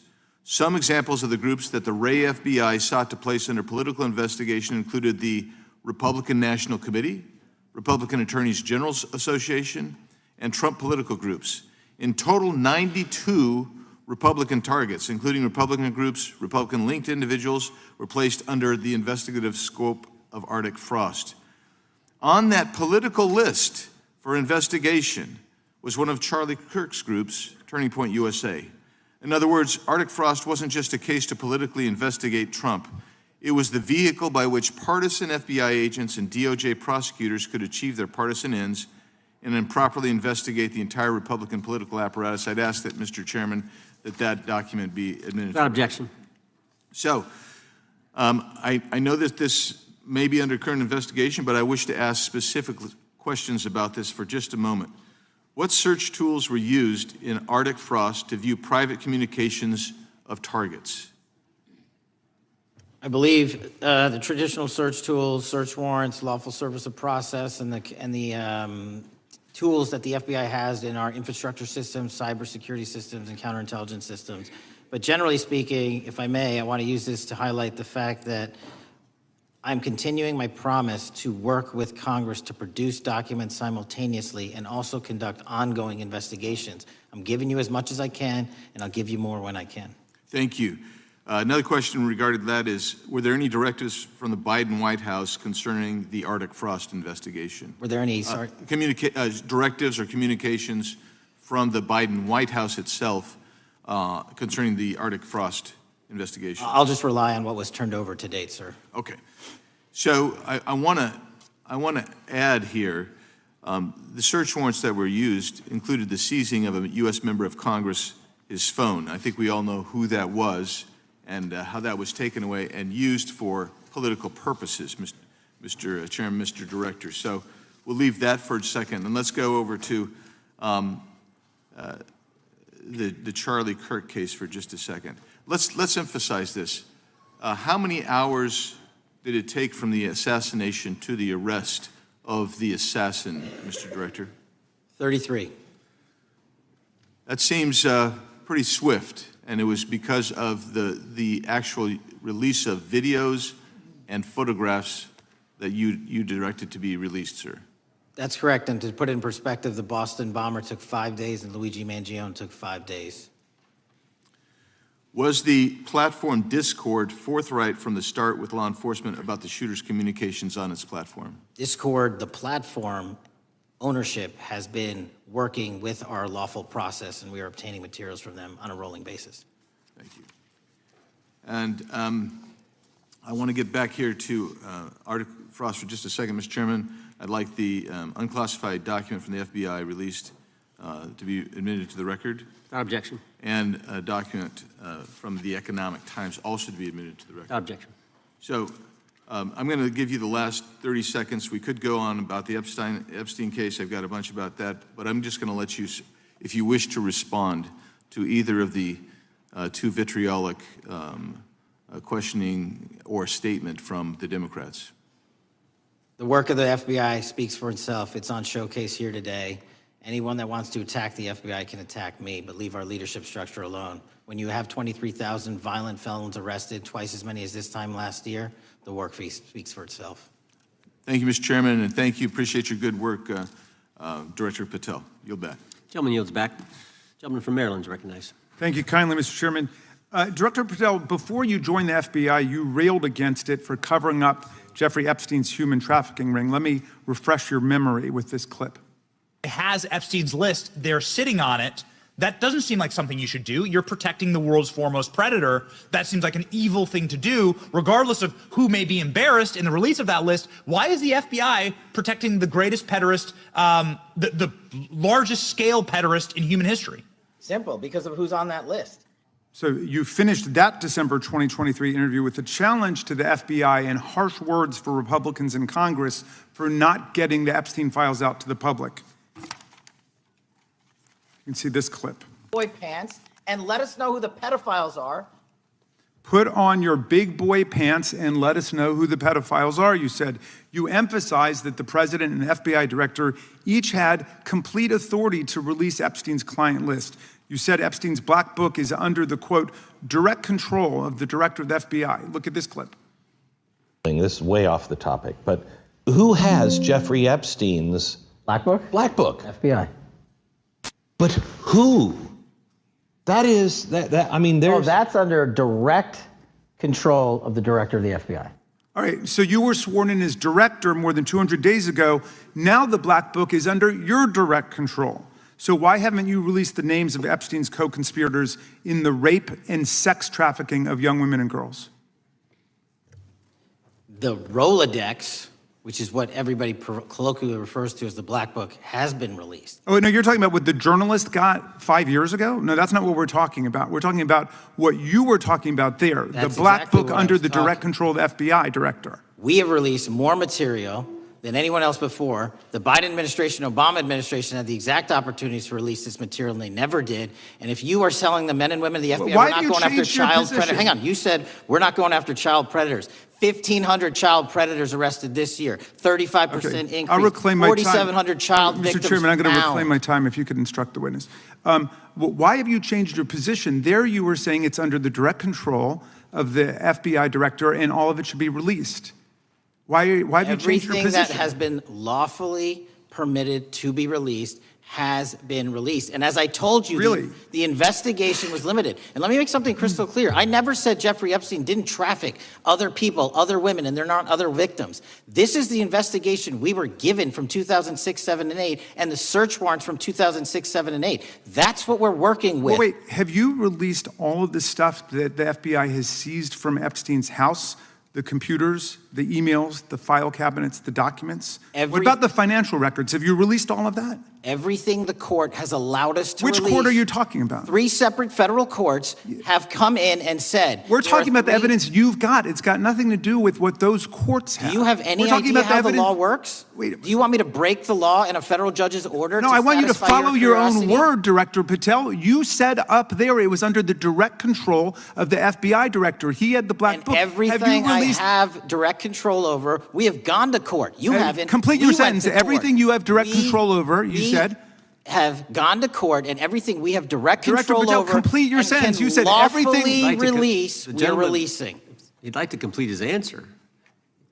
You began the sentence, everything you have direct control over, and then you stopped that sentence. You've released everything that you have direct control over? I have direct control over and can lawfully release. If you're not familiar with the court orders, that's not my fault. Oh, I'm Go perfectly, look at them. I'm Go perfectly to familiar court. with them, but how did we prosecute Ghislaine Maxwell? She was prosecuted with the investigatory material that was collected from 2001 and 2005 because of the non-prosecution agreements and the court orders on the investigations and search warrants. We were not able to develop new information. And oh, by the way, Jeffrey Epstein was out for 12 years, and the Obama and Biden administration did nothing to look at his work, his pedophile network. If you want to blame me, that's fine. But now you're blaming the men and women who conducted No, this stop great that. search. I'm not blaming anybody other than you. You're not keeping your word. You said that you would release all of the materials Has under your anyone direct released control. more information on Epstein than I have? Has anyone? Much did more. Comey, did Ray? Much Did more. they? Excuse me. Much more has come out in the days since the American people in Congress have been demanding it, but it's coming out in dribs and drabs. Why don't you just release the entire file as you promised to do? I literally just told you, there are multiple federal court orders. I'm not going to break the law to satisfy your curiosity. You didn't join us when we filed court to release the court orders. You could have. You have lawyers. You could have shown up. You didn't do that. That's a tiny fraction of the material we're That talking is about. not. It is How a do you- tiny fraction. How do you know that? Have you seen everything? It's all misdirection. How do you know The time that? of the gentleman has expired. The gentleman from California is recognized. Well, thank you. Mr. Director, just to be clear, how many of the Epstein files were released in the 4 years of the Biden administration? 0. And how many have you released? I don't have the number, but it's got to be thousands of pages of stuff. I was going to ask you to begin whether Americans are safer today than they were 9 months ago, but you cited dramatic increases in criminal arrests since you've taken office, a dramatic decrease in crime that's resulted. Who would have thought that taking criminals off the streets would reduce the crime rate? But somehow we have stumbled upon that new truth. But it begs the question, what was the FBI doing during the 4 years of the Biden administration to see that dramatic an increase in work under your tenure? The simple answer is I'm letting good cops be cops. We're working with our state and local law enforcement. We're energizing our partnerships. We're bringing on more task force officers. When you have more cops in the streets, when you're using ground-based intelligence, when you're not weaponizing law enforcement and focusing on D.C. and focusing on the rest of America, this is what happens. It is not a significant mind shift in terms of how we maneuver the FBI. They've wanted to do this work since they signed up. We're just letting them. And we've seen many prominent Democrats oppose your efforts to restore law and order to the streets of our nation's capital. I mean, all of us here have seen a dramatic change for the better here in Washington, D.C. Why are so many Democrats attacking you for that? Sir, Democrats have been attacking me for a decade, as is the fake news media. They didn't like the fact that I exposed the Russiagate host and the largest weaponization of the FBI and DOJ in U.S. history. We proved it to be true with congressional oversight. I'm wed to that congressional oversight and will continue to do that work. Christopher Wray repeatedly warned this committee that the Biden open borders policy had produced a significant increase in terrorist threats that he said kept him up at night. A particular concern, he said, was the 2 million gotaways that entered the country during the Biden administration. That's an average of 41,000 every month. What are the monthly gotaway numbers today? Sir, I'll have to get back to you on the exact gotaway numbers, but identifying that there are gotaways is step one. Going and manhunting them is step two, and that's what we're committing our resources to do. Well, that's my next question, is what progress has the administration made in apprehending and removing terrorist threats that came in during the Biden years? I think you're talking about, if you're not, let me know, known or suspected terrorists, and we've encountered almost zero at the southern border since the southern border has been sealed. But the problem that we are running into is our northern border. It's largely expansive. The enemy has adapted, and we need more focus on the northern border to stop known or suspected terrorists from coming in from places like China, Russia, the Middle East, Africa, Afghanistan. And what can you tell us about the remaining threat posed by potential terrorist cells here in the United States? The terrorist threat that continues to be posed by international terrorists here in the United States is one of my highest priorities. We are working through our intelligence community partners to identify those individuals, and we've taken down numerous individuals in numerous rings across this country to neutralize that terrorist threat, including places like New York City, Los Angeles, and I believe Dallas, Texas most recently. How extensively did criminal cartels like Sinaloa, Jalisco, New Generation, MS-13, Tren de Aragua, and others infiltrate our country during the Biden administration? By the tens of thousands. Well, and what progress have you been making in combating their presence? I think the DHS is best to speak to that, but I think I can't remember the numbers of tens of thousands or hundreds of thousands of individuals they found that came in illegally, and the tens of thousands that associations to criminal networks have all been deported. And that effort is being opposed every step of the way by Democratic leaders in our cities, some of our states, and right here in the Congress. Isn't that true? Well, we're just working where we can in every single city we can, and I welcome the opportunity to partner with Republicans or Democrats on fighting violent crime like we're doing. Mr. Biggs asked about Arctic frost. What else can you tell us about that and what we need to do to assure that it never happens again? Continue the congressional oversight work that you're doing on Arctic frost. Let me provide you with more documentation on Arctic frost, and also call in witnesses from the paperwork that we have given you. You have that right, and the American public deserves to hear what those people have to say. As for my ongoing investigation, there's not much I can say. What role did the FBI play in suppressing the Hunter Biden laptop story during the 2024 election? Off the top of my memory, sir, I believe the FBI was in possession of verified information from